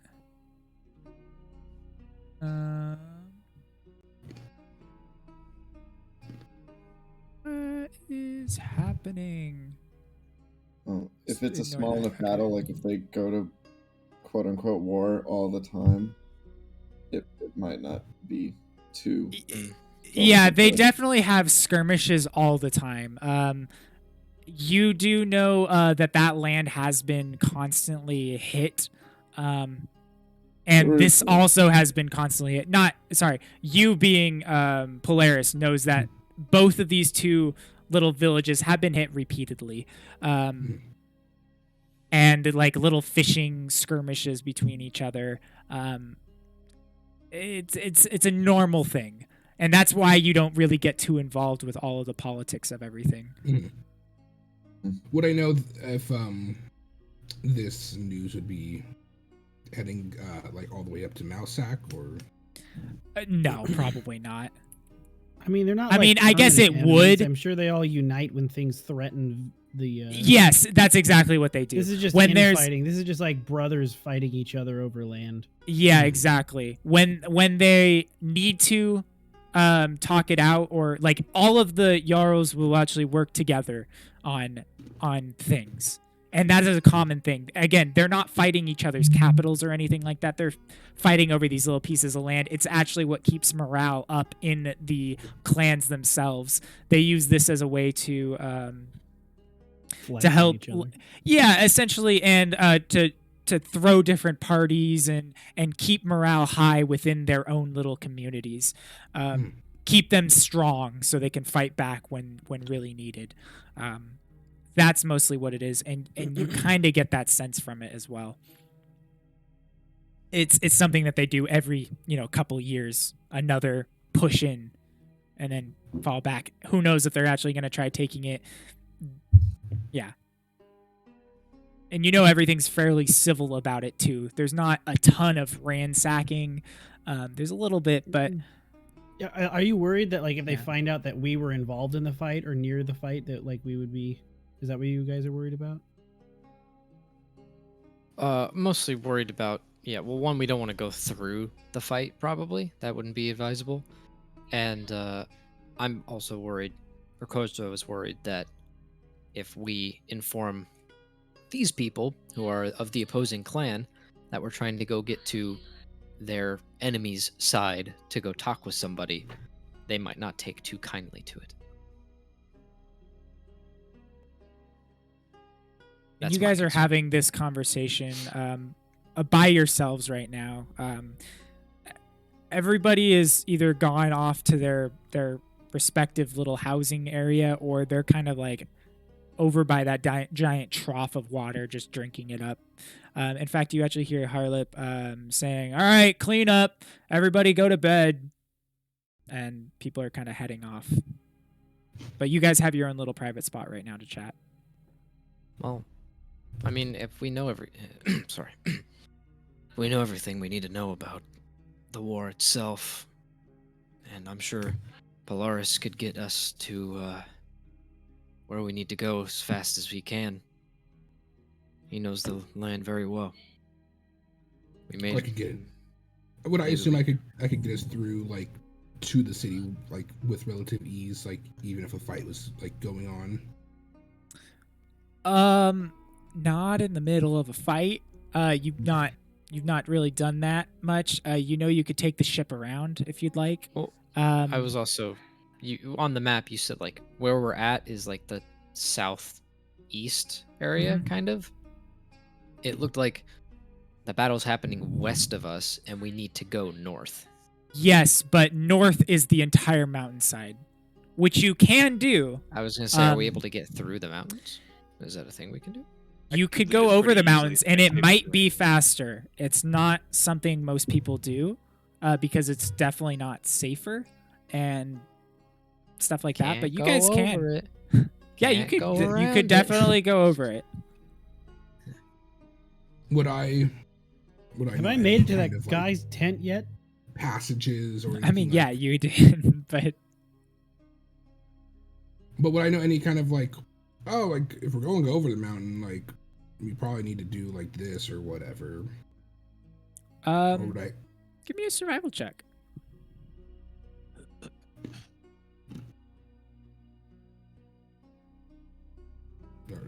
You know the mountains get cold. I mean it's cold everywhere, but over the mountains it's going to be snowy. You're going to be trekking through some deep, deep snow.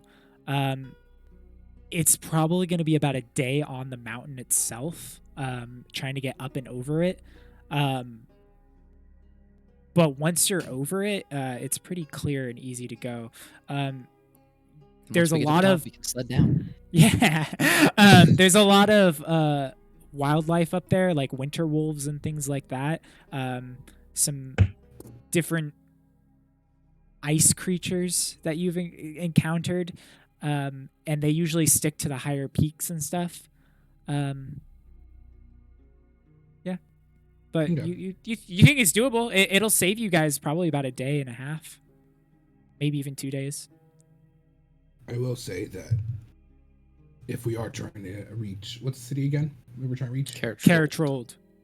If we are trying to get to Caratrold the fastest way possible, taking a straight line past the skirmish would be our fastest bet.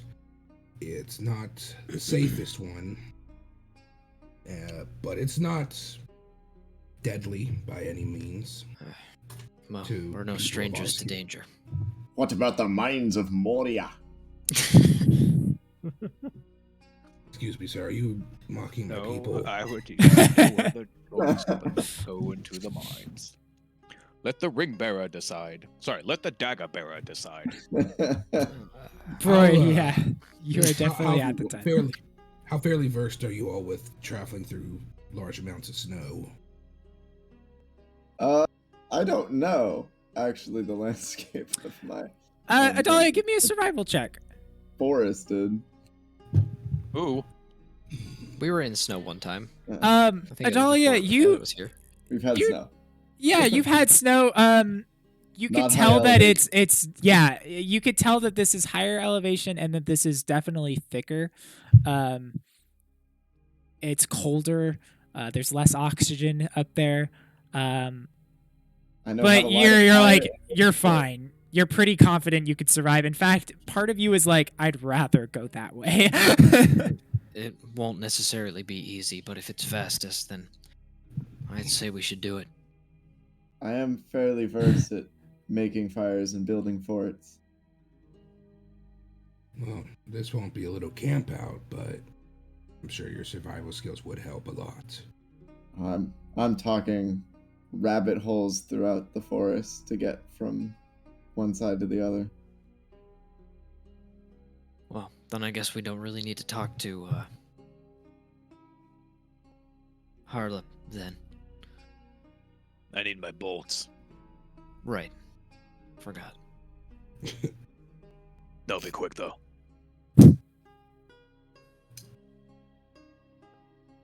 Very well. Go ahead and will- go do that, and then maybe we can head up and see our friend. All right. To prove, or to put my money where my mouth is, I'm gonna go set up a camp spot for us up by our boat. Okay. Taking some of like the embers with me from one of the fires. Okay. You thief. Yeah. So there's not a lot of people that are there's not a lot of people camped or laying out by the dock itself. There's people on the larger ships, and then some of their own personal little sailboats. There's some people on. Are you just trying to set up off the harbor, like on the land itself? Yeah, I imagine like near the sand would probably not be a bad place to put a bed mat for the night, but Yeah. you gotta get a fire going. And Yeah. Some of these fires are still burning, so you can just kind of pull out a log that's still, kind of burning. It's burning not in all the nobody's way out. bed. It's not all the way out, no. I mean, No, I they just use mean, it to like- keep warm as well.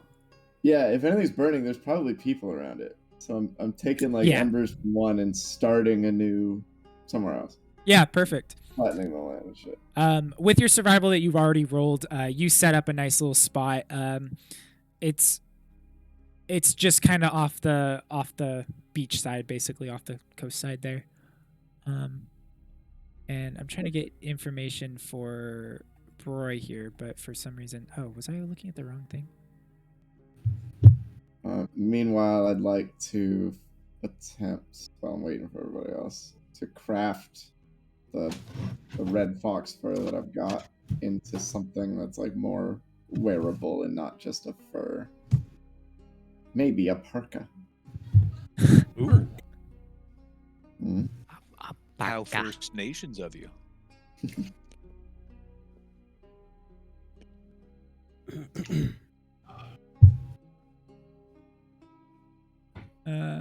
Okay. Want to go There you talk to go. our boy.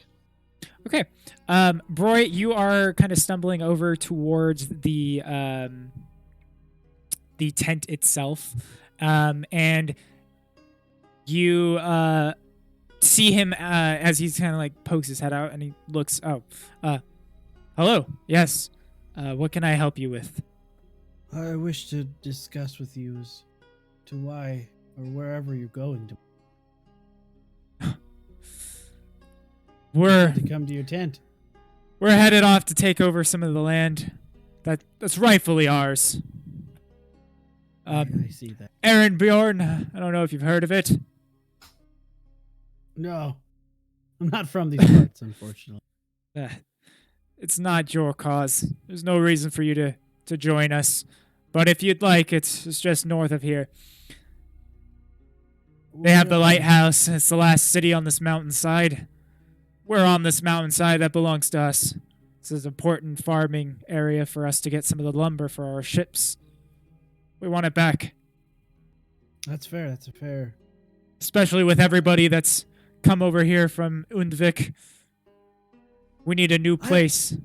I'm actually kind of curious how wars and battles are fought in these lands. I'm from the mainland. I've seen my fair share of battles.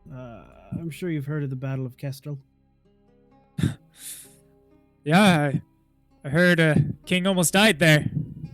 I saved him, but that's I'm not here to brag. What I am here to ask is, what do you do with the Indian? Do you rebuild the land? What do you do with the nobles that you take the city? Most of the nobles that the There's no empires and stuff would take. There is no nobles living there. I can guarantee you that. What do you do with the governor then? Oh well, we behead him, of course. Ah, fair enough. I guess that answers that question. You have yourself a great night, sir, and best of luck to your affairs tomorrow. If you ever need any help, well, pray to right, my thank God. you. And I hand him a holy symbol, and I stroll away. All right. And I'm what looking is your for wherever the fuck everybody else? what is your god again? Pestle. Looks at me like. Okay. I've heard you refer to her as him as Freya. Yes, Freya, and kind of looks at your Same god, different name, but that's beside the point. Let's let bygones be bygones. You fucking honorable people have your ways, and I have mine. Goddamn Northern Realmers. From the mainland, you don't know anything, but here it's Freya. Potato, tomato. Let's just move on. Just kind of like nods his head at you. I see. Good luck in your battles. We will. May the fortune be ours. May the force be with you. Always. And Yeah, I just wanted as to find he's- out if there was nobles there, and if Yeah. there's nobles, like maybe they ransom them back to their houses, so I could request that we are the ones that escort them back to their respective houses as a ransom or something, which would be a way back and a little leg up on Kestel, but obviously there's. And just as you're kind of leaving, Broy, Savitar is approaching. Savitar! I was just looking for you, good buddy. How are you doing in these dark streets? Couldn't be happier. I know you are, you Like a pig in shadowy shit. dog, you. Yeah. Oh, by the way, I stole these from you on the ship. Apologies. You didn't What'd- seem to what'd pity you steal? yourself. I think I stole your shield and your mace. Yeah. I want those back. I don't use them, but I want them. They're mine. I'm very aware, but here you are. Actually, I use the shield. And Forgot Harlip I just do kind of use the looks shield. at both of you, and you fellas have a good night. Oh, we No. will. One thing. I'm Oh, looking for yes? silver or bolts, preferably together. Looking for some silver. Yeah, we have a crate over. We kind of need them. Well, Trust me. Do you I'll think need you're them gonna more. be fighting how much are you monsters? willing to pay for them? How much are you asking for? I don't play games. How much do you want? We only have about love to. 100 of them in total. And it's just the heads. I'm not sure how many of those are arrowheads and how many are crossbow bolt heads. Yeah, let's go take a look. And he After heads you- Wait. off over there. Sevatar, before you go, where is everybody? By the ship, Dahlia set up a nice little campfire for us. Ah, thank you. And I'm going to start jogging over there. Behind you, Sevatar and Harlip are walking over to the weapon rack that you're passing, Broy, as you're heading over to the ships. Heads over and opens up the crate and starts like sorting them. It's like a small little box with a bunch of different arrowheads and stuff and crossbow bolt heads, but only a few are silvered, and he's trying to like sort through them. We've got about 20 crossbow bolt heads that are silvered. About 150. You can have all of them. We don't really use crossbows. What? So, Gold. no cost for the bolts. Oh, you can have the bolts as well. I assumed you were going to take those in order to put Gang, them on gang. the thing. Thank you. Perfect. So 150 gold to you, but it is going to take you a bit of time to assemble them. And in fact, he goes, Okay. you know what? Give me 1 second. And he heads back over to his tent, and he comes back as you're kind of like picking up some of them. Comes back with a smaller little toolbox, if you will. And he's like, just put them in there. You can assemble them on your journeys. Done. What? I'll fork over his shekels for him and start putting them together. All right. Well. It's gonna take you probably two short rests to assemble all of them. So you Well, can't I make only potions sleep 4 during that hours time. at night, so. Whatever it is, I'm just saying you can't make 2 of those potions during Oh. that time. It's gonna take you about 2 hours worth of time to do it. When I get back, I got an 18 to investigate the rest of my stuff to see if anything else is missing. You go through all of your stuff and you're like, it doesn't appear to be anything else missing. You got all your important stuff. You didn't know how much money you had, so as you're like looking through your little pouch, you're like, okay. I knew I was broke. Yeah, exactly. And you're still broke, so you're like, it's about right. The one thing is that you did, you pulled out a little pouch that you have close in, tucked in your little armor and stuff. You have a nice pouch right there. You pulled out. A few little, like a little handful of diamonds is still there, and you're like, okay, cool. And you just put that back in. If you look at your character sheet, you'll see it. And if you don't know, then okay. All right. So once everybody gathers back up, Mhm. like how far does it look to the top, the rock that I'm supposed to light a candle at? You can see it from here, but it looks probably about maybe a quarter mile away. But it's just if you went straight, but it's Oh, also so up a not- cliff. Not far, just Not far, but you don't see any way that you could really get there by just doing that. So you think you'd have to like go up the mountainside, something like that. Maybe a Well, quarter mile. Though. should we go talk to our friend before we? You're muted.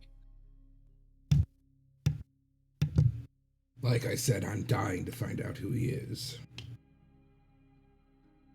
What friend? You guys don't have friends. You don't know him either, do you? I look forward to meeting him. Oh. Hello, young man. Who are you?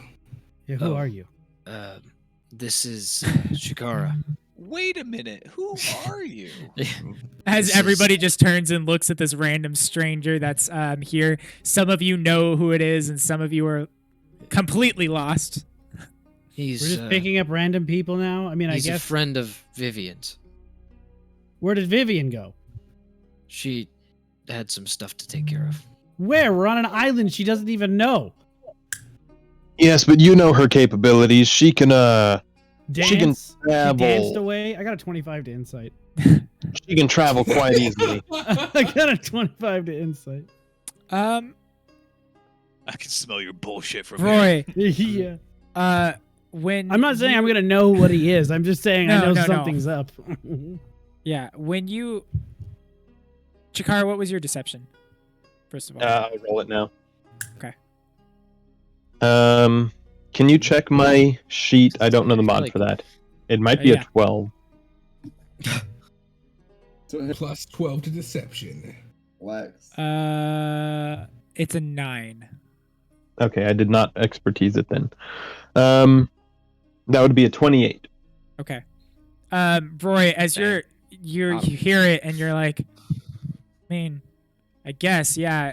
When he says she can get places quickly, you do remember at one point riding one of her ghost horses or phantom steeds that she summons to get from where you were first introduced to everybody to a tray the first time.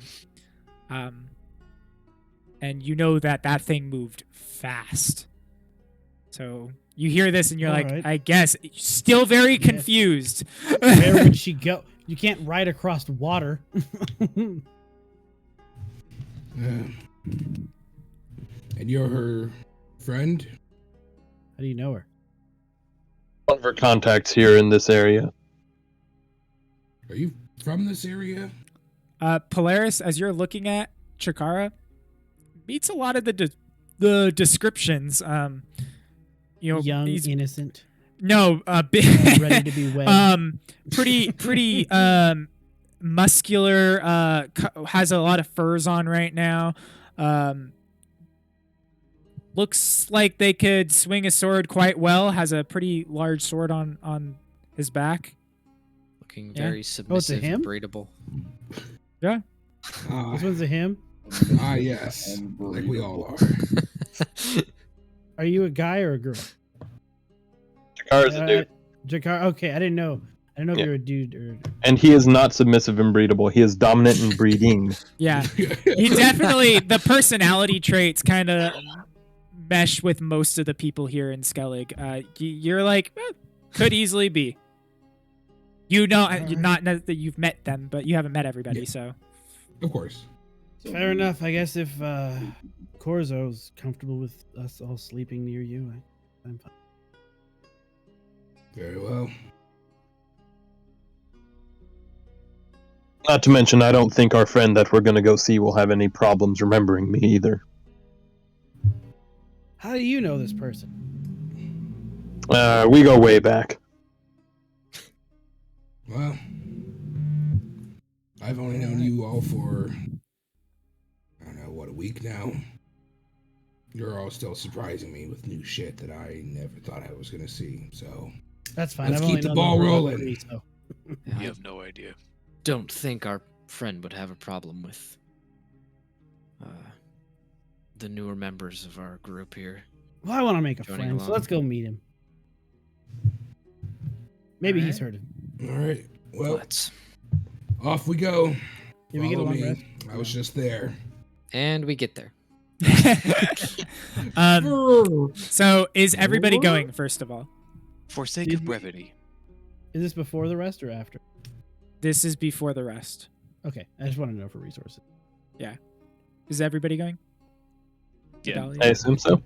Going where? Up the mountain. Well, Cut the yeah. candle. Oh yeah, I before find the it. I find a rest. candle Load before we again. leave because I don't think I have one. What's the We have a purpose of torch. leaving at night? It's like a bigger candle.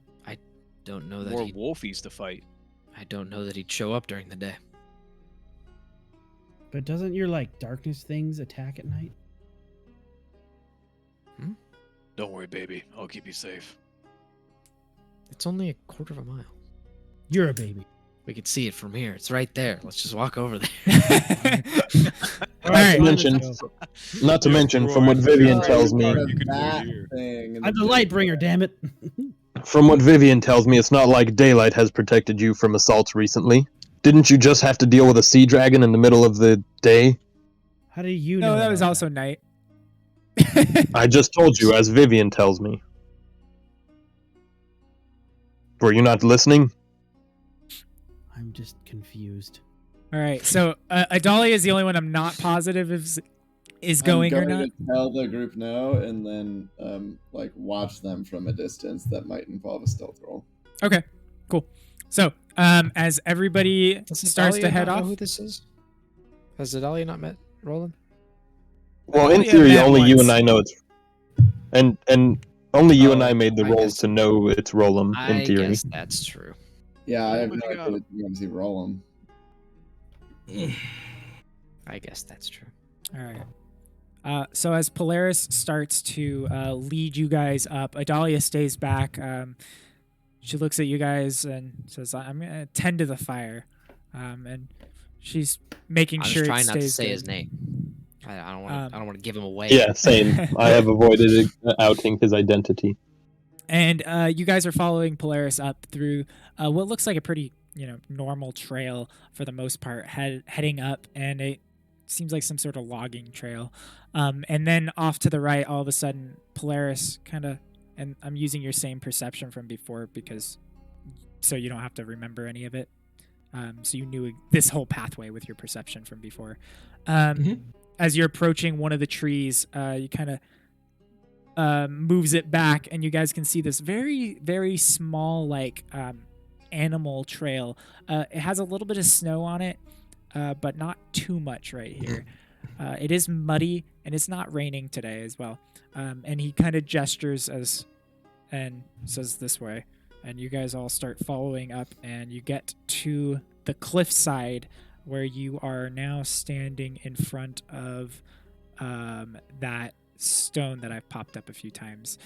And Adalia, if you want to follow, go ahead and make me a stealth roll. As we get to the top, I see the stone and say, "Place of power. It's gotta be."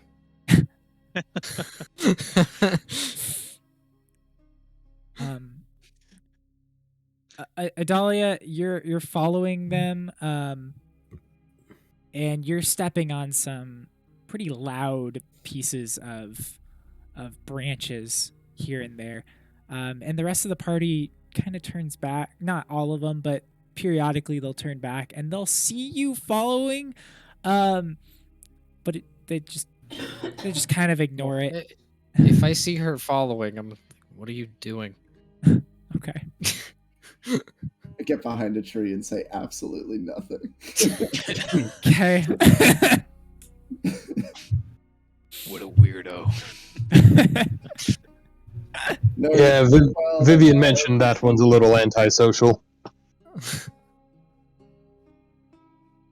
Should I bring her closer to us? Just Like, let her do her thing. all right. All right. So we get to the place of power. Yes, you are standing at the place of power. I'll put the candle in the little hole. What did it say? What did it say specifically? At the stone. Okay. Yeah. Well, that's good enough. I'll put it in the little hole in the thing, and Okay. just kind of and light it up. Okay. Expecting And kinda- something a little bit more immediate. It takes about a minute. So you I'll guys are say like I'll just wandering around or Lean looking- against a nearby tree. Wait, because I know it'll probably take a sec. Yeah. I'm gonna do it. Fixed arrowheads. And a few seconds later, and you see Roland coming out of another portal. And he's standing in front of you guys, and he just kind of looks with a little bit of a smile, and he's like, did you like the waiting? Huh? It was a nice little touch, right? As opposed to last time? That's Yes. Make it look Amazing. like you're watching a little less closely or something. Well, honestly, I didn't expect you guys to light something that fast, but I did get a little alarm in my head saying that there was a candle up here, so took a look. And for everybody, I'm trying to get the... Oh, I know where he is. It's on a different sheet handout.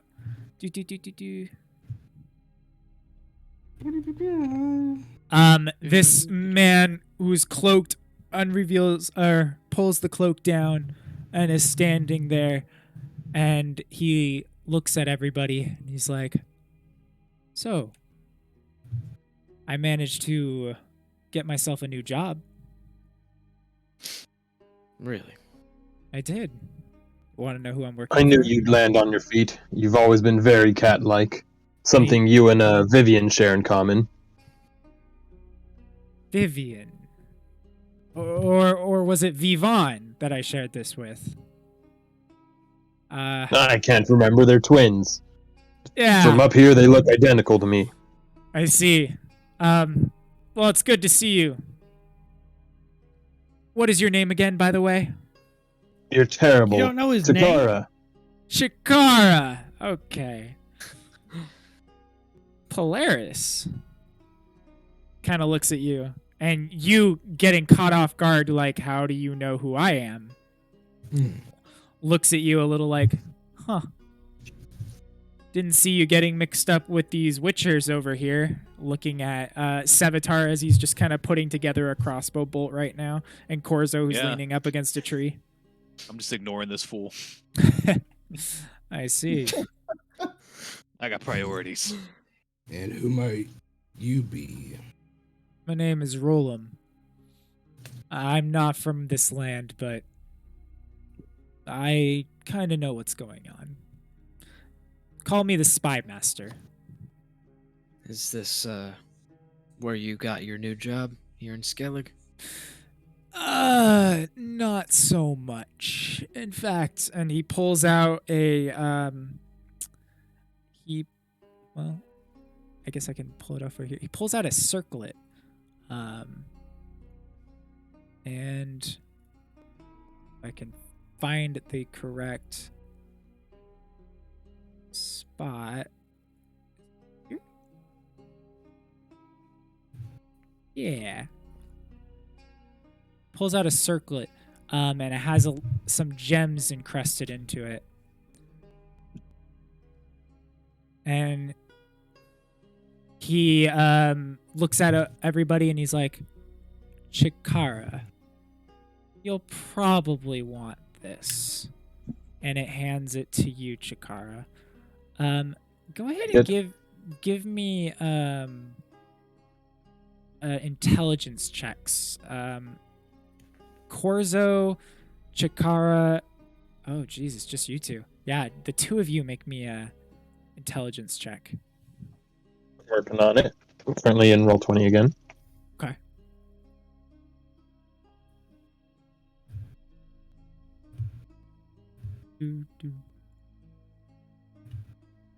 Corzo, did you roll one? Oh, you did. I Okay. did. Okay. It looks oddly familiar. And Chikara, you actually feel like a very strong presence coming from it, and like the sword that you have is like screaming into your ear right now. Even though you don't hear what it's actually, no words, you get a feeling of like fear and frightenedness over this item. Almost like it's something that has been lost, or something that you should know. And with both, oh yay, we got Chikara in here, yay. With both of your guys' intelligence, you recognize that as Vizina's circlet that she had when you met her. And for those of you that don't know, Vicina is the druid that got captured in Phasia during that whole thing. Corzo and Chikara are the only two that were actually have seen her. That met her. Mm-hmm. How did you get your hands on this? Polaris, I changed my mind. There is a small chance. Give me an intelligence roll as well, Polaris. Go crit. Yeah, with the 16, you've actually seen this before as well on Vicina, and you've met her once before through Mousesack. She was a druid, one who helped train you in your early stages of learning, very early on. Yeah. And I would know this was hers. Yeah, you would. And I know her.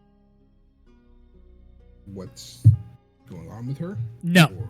nothing else. You just recognize it as something that like once belonged to your old trainer for like a few lessons.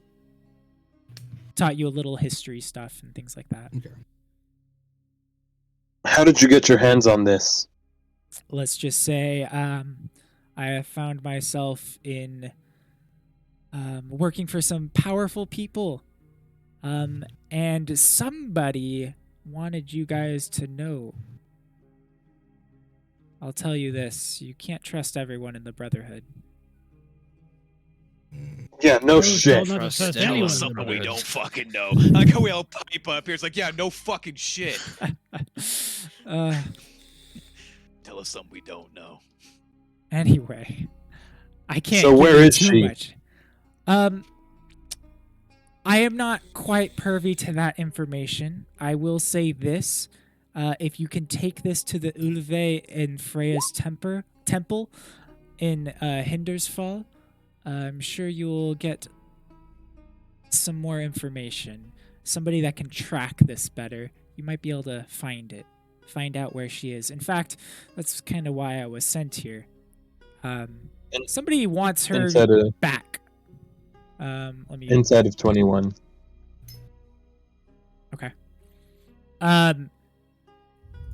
Yeah, he's throwing a lot of information at you right now, and you're like, "What the fuck is going on?" But you know Rolam, and you know that everything he does is for some sort of selfish gain, but you know he doesn't lie to you guys.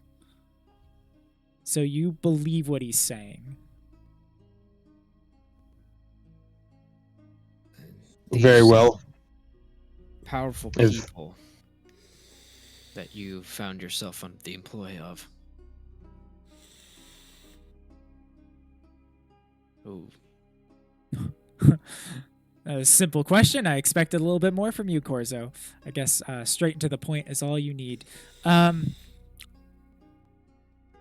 It's part of my job title not to specifically tell you, but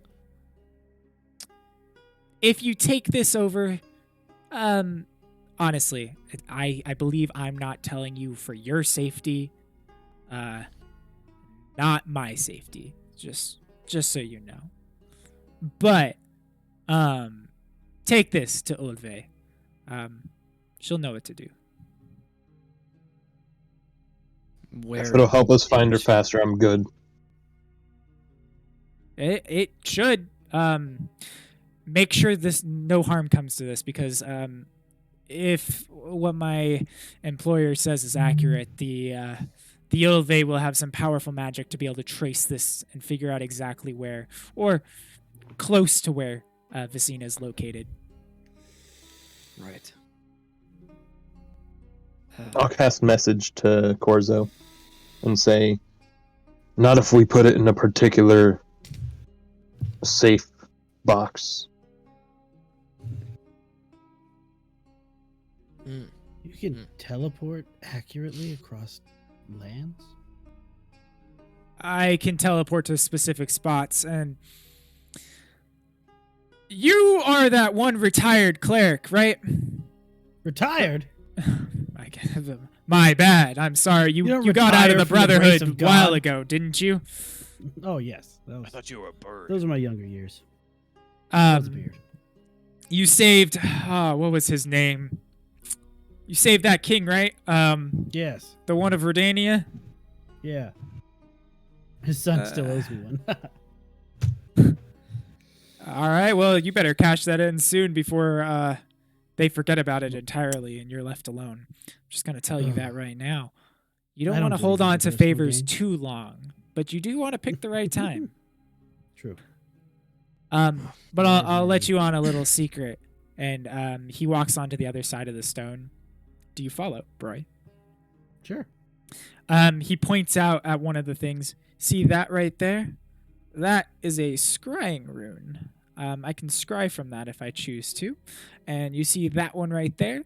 That is a rune of alarm. So as long as the condition is met, we're putting a single candle into the center there, is alerted, I will know. And with that being said, I can then scry and then teleport freely. That's clever magics. Yes. The only question I have is, how did you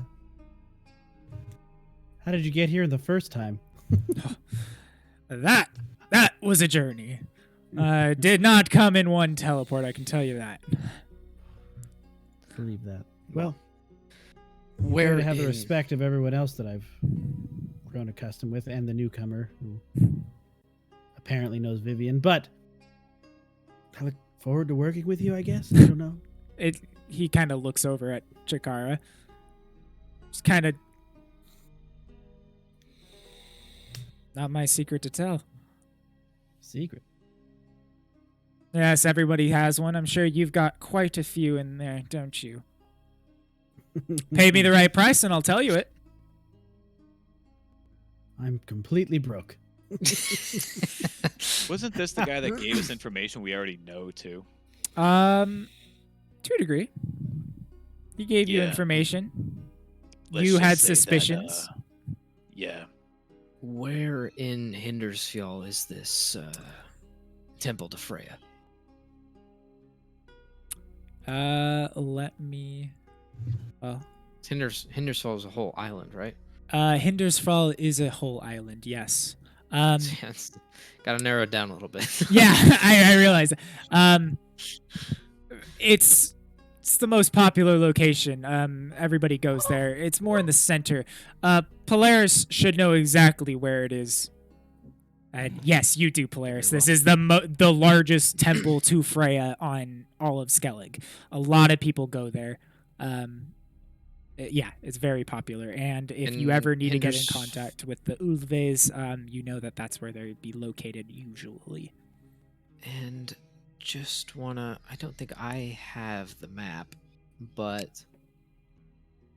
It's north of the main island, right? Is Yes, that where it was? it is. It is actually where that yellow marking is. Got it. I see. Yes. So Yeah. we need to go where we're going anyway to get a boat from there. Yep, basically. And that would be the fastest, most direct route.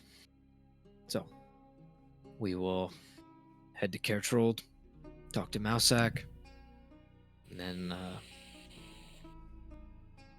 head to Hindersfjall. Just saying this to you, just so you all know, there are some people that are on your side of all of this. May not feel like it, but apparently there's quite a few people that are looking out, trying to do the best that they can. Yeah, Maybe not assisting you specifically. Also, Chikara, one of your friends, came by and saw me a little bit ago.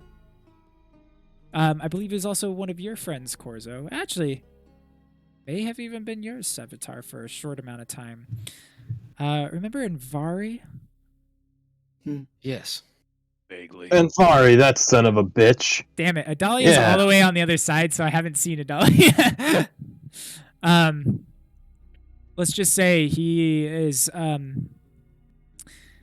he's got some, I don't know how he does that, but he's got some people on your side, or trying to get some creatures on your side. That's the Creatures. I wouldn't call them humans, but that's just me. Well, maybe we'll go back and pay him a visit sometime. Doesn't seem. Where is he these days? Did he mention? More friends of yours, guys. I want to say he's in Sintra recently. Oh well, we can't go there. I'm surprised he could. Yeah, I think he's on the underground right now. He's trying to follow up on that. Oh, like that dagger. He's trying to figure out all of the previous owners and where exactly it was made and everything. Well, someone told him to do that. I don't know. He gets his messages from higher beings, I guess. Yeah. If you happen to run across him, let him know to be careful.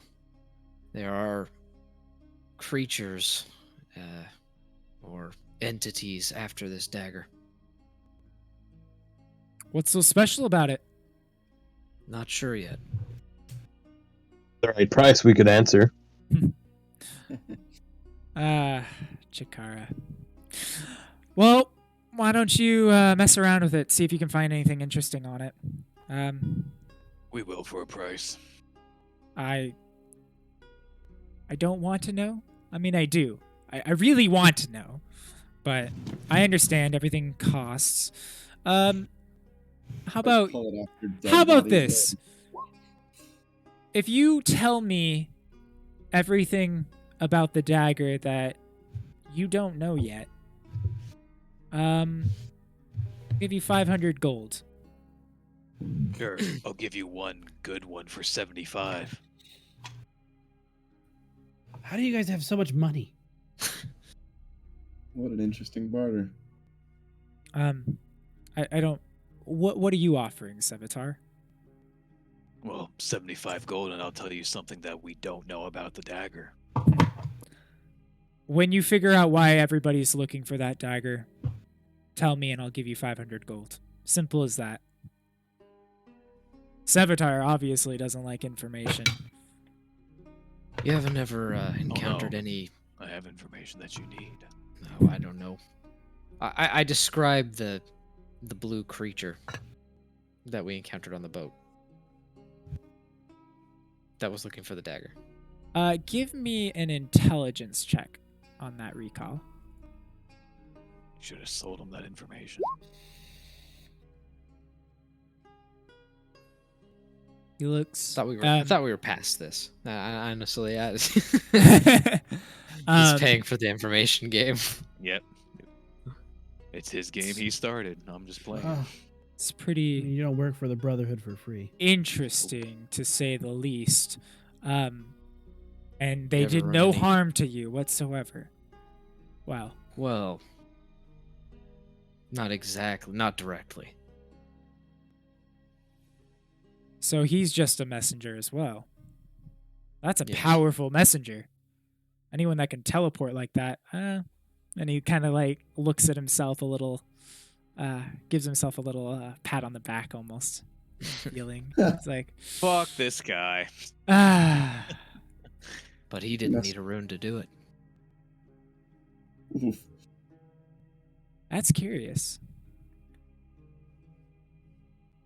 Interesting. Sounds That's like a valid point. game. And he kind of looks at you guys. I mean, I don't need a rune to scry on you guys. I just need the scrying in order to see where I'm going. So keep that in mind. And that wasn't information that I'm sure many people would like to know. So here you go. And he hands you 75 gold, Corzo. It's just one ruby gem that's worth 75 gold. He just kind of plops it into your hand. As I've said, Sevatar, I am a trader of information. And when I see information that's worth paying for, I pay for it.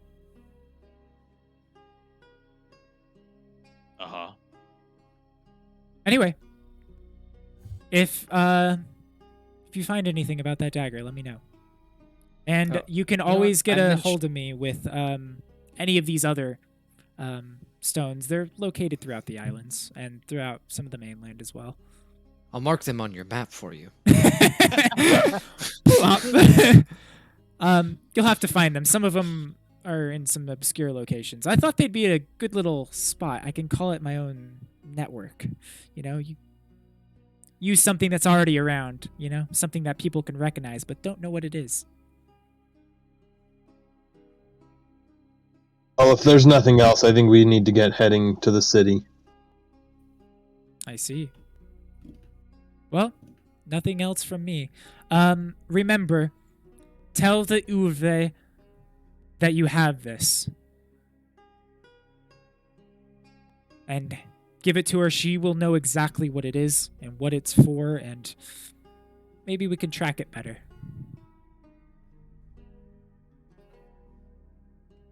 Well, it was good meeting you, for what it was worth. Likewise. Glad I could show you a few things. Little tips and tricks. Maybe you can take that into your own life. Oh, I will at some point. I haven't quite reached that level of proficiency yet, but one day. And remember, you have friends. Just figure out who you can contact. People can help. Or who you can trust. And I'm looking straight at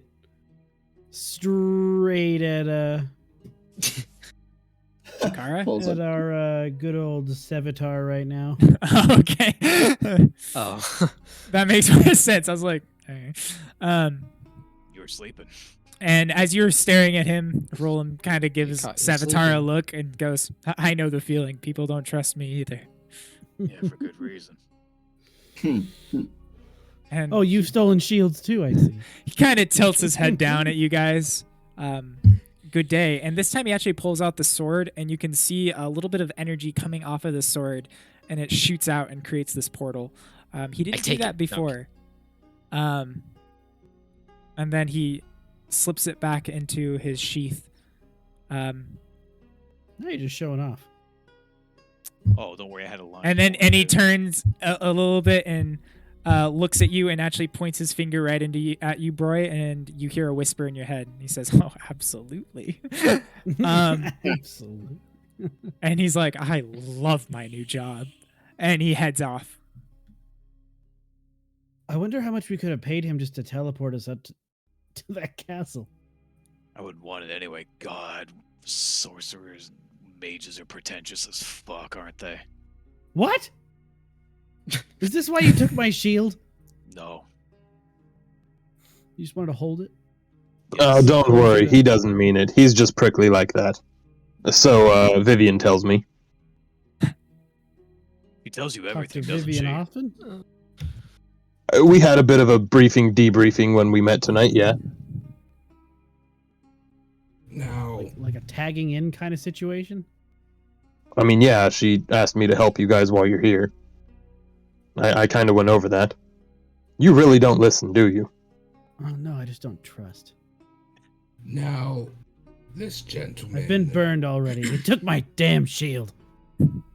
This gentleman raised a lot more questions than he answered for me. Generally, spy masters do that. Yeah. Especially pretentious magey ones. Now, Roland is the type. I don't think being a to do mage has things anything like to do that. with it. Yes. No, it does.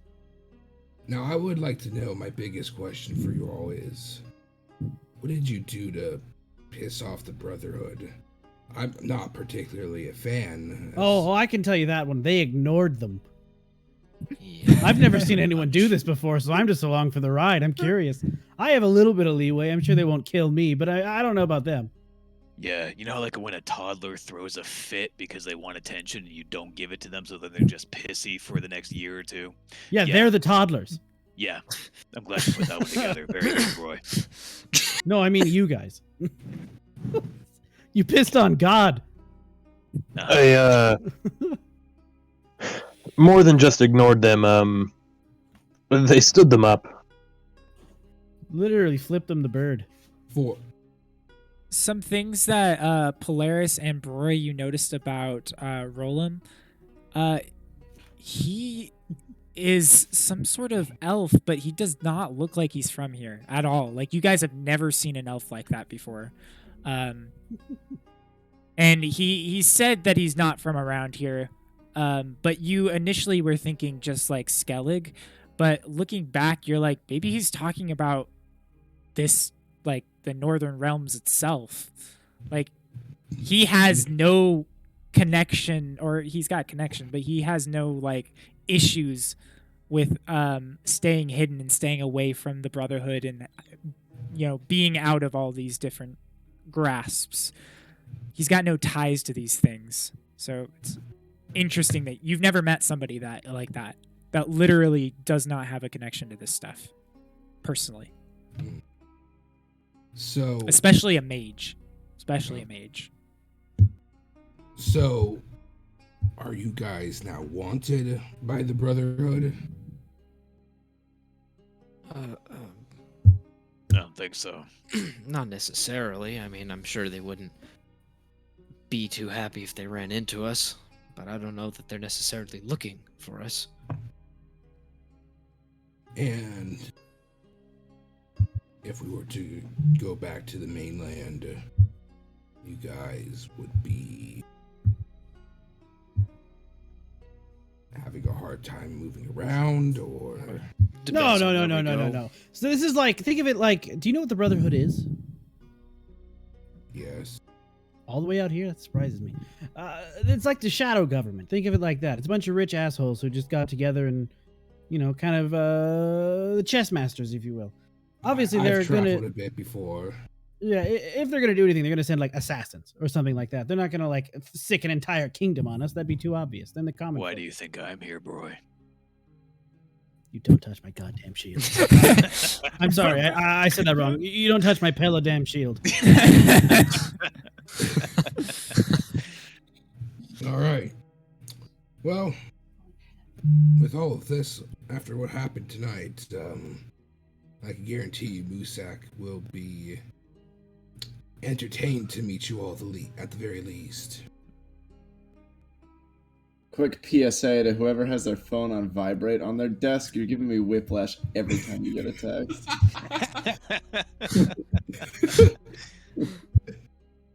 It's not me, because it'd probably be a lot more violently loud since my phone is my mic.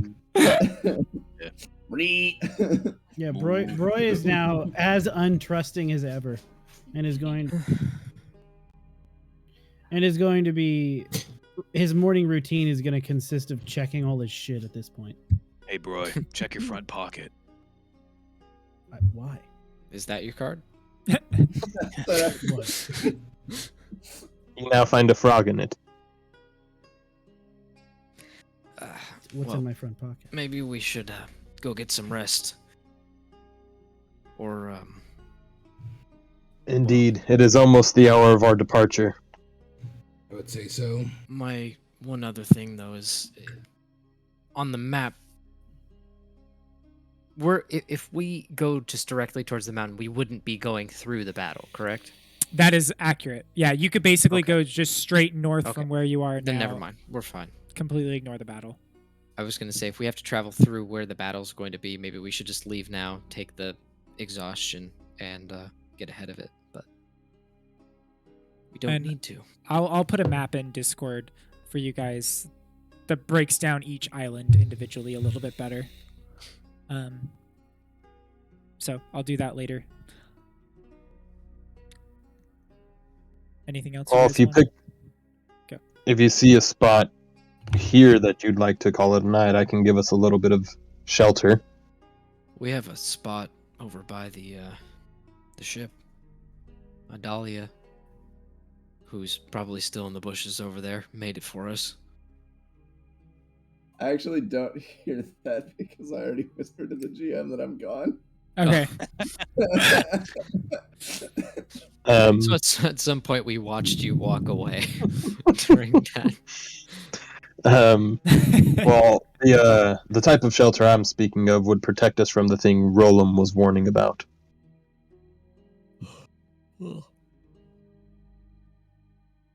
Well, what do you have in mind?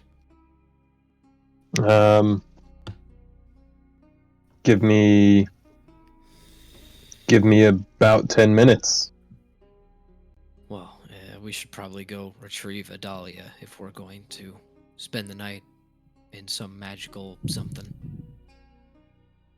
Certainly, I'll be here. What are you going to be doing? I was gonna say, does one of you have a spell that can call her over here? Yeah. I'll cast message. No, I use Yeah. message.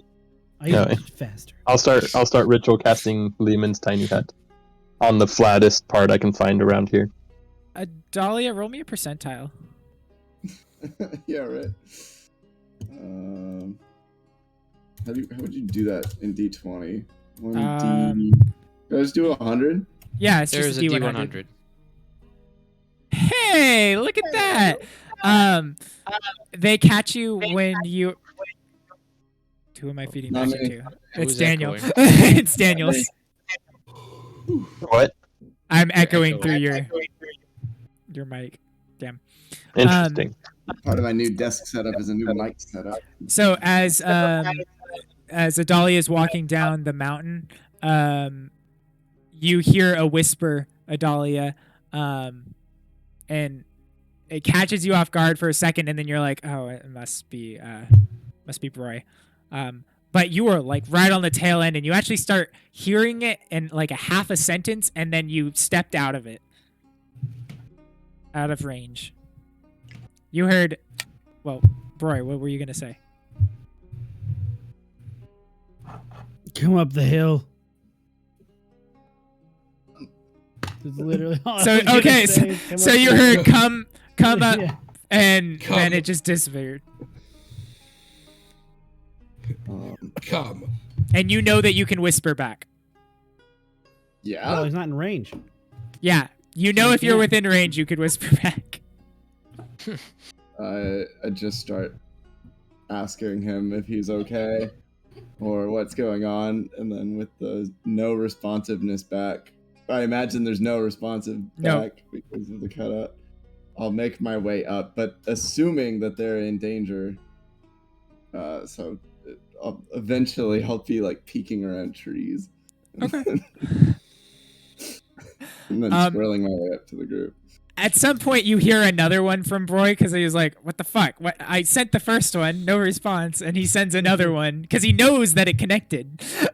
Yeah. For a split second, he's like, "What the fuck?" And you'll hear another one as you're like another 15 feet up back towards him, and then that one will be clear as day, and you'll be like, "Oh, okay." Jesus Christ, just get up Don't the leave hill. me on red. You cut out. I thought you were under attack. I'm under attack of you not being here. Hurry up and get here. What's up, guys? Why? We're gonna camp up here in a some magical something to try to help prevent people from watching us magically. With magic. Do I still have my diamond pouch? You do. I've been told fighting fire with fire only leads to more destruction, but I'll follow the party.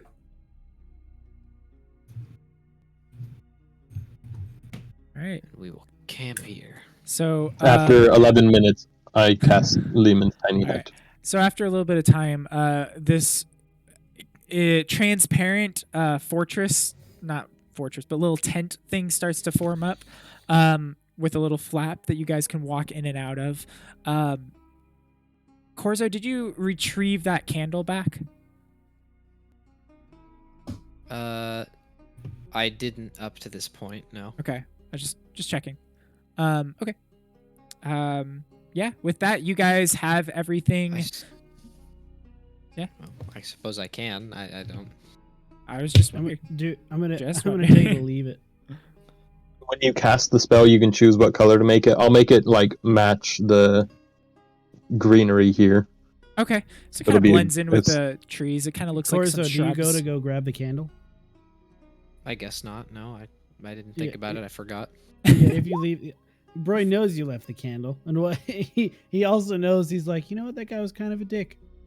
He's not gonna have to listen to every single it's every just single sitting there going, bird. Oh yeah. Well, and it's scrying, so he's gonna have to. He knows. He can see it. He's getting constantly brought his attention over here for no reason until someone moves the candle. So you guys all get in Boy's your gonna hut, chuckle as he walks away.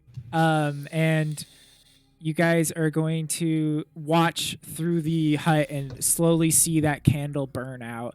Broy is amused with himself and quite happy. Everybody is getting ready for a long rest. And if there's anything you guys would like to do during the long rest, you will be able to do so.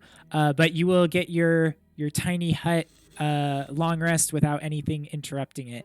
At one point, you do see some squirrels that come on down early in the morning, but they just pass right or walk around your hut without seeing it at all.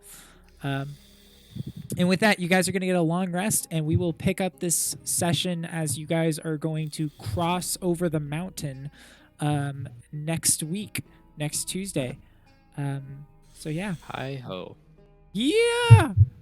Yeah, buddy. Coming round the mountain, buddy, Comes. So, does anyone want to say some final words to the chat? I have something, but anyone else? Don't steal people's stuff. Yeah, don't steal people's shields. Don't cheat on your wife. Don't cheat on your wife. Don't wait. Because a scary man Make will you show cheat on up your wife? and What? strip you naked. It'll strip you naked. The literal essence of darkness will come up and strip you naked and beat you up. Beat you with a sack of soap. Thank you guys. Thank you all for coming and chilling with me. Thanks for trying out some of the dice features. This one didn't have a lot of combat, so I didn't have a lot of the dice features, but I will next time use more of them. Yeah, thank you guys. Anyone that hasn't already followed me or followed me, please do so. We do this every Tuesday, and we're gonna try keeping that up. What was that? Somebody say something? No? Okay, I'm not crazy. Nothing important. All right. With that, I'm gonna have our friend Justin over here sign us off. Thanks for the last redeem. As everybody goes to spam it. Bye, everybody. Oh, wait. Hydrate now, leave. Yeah.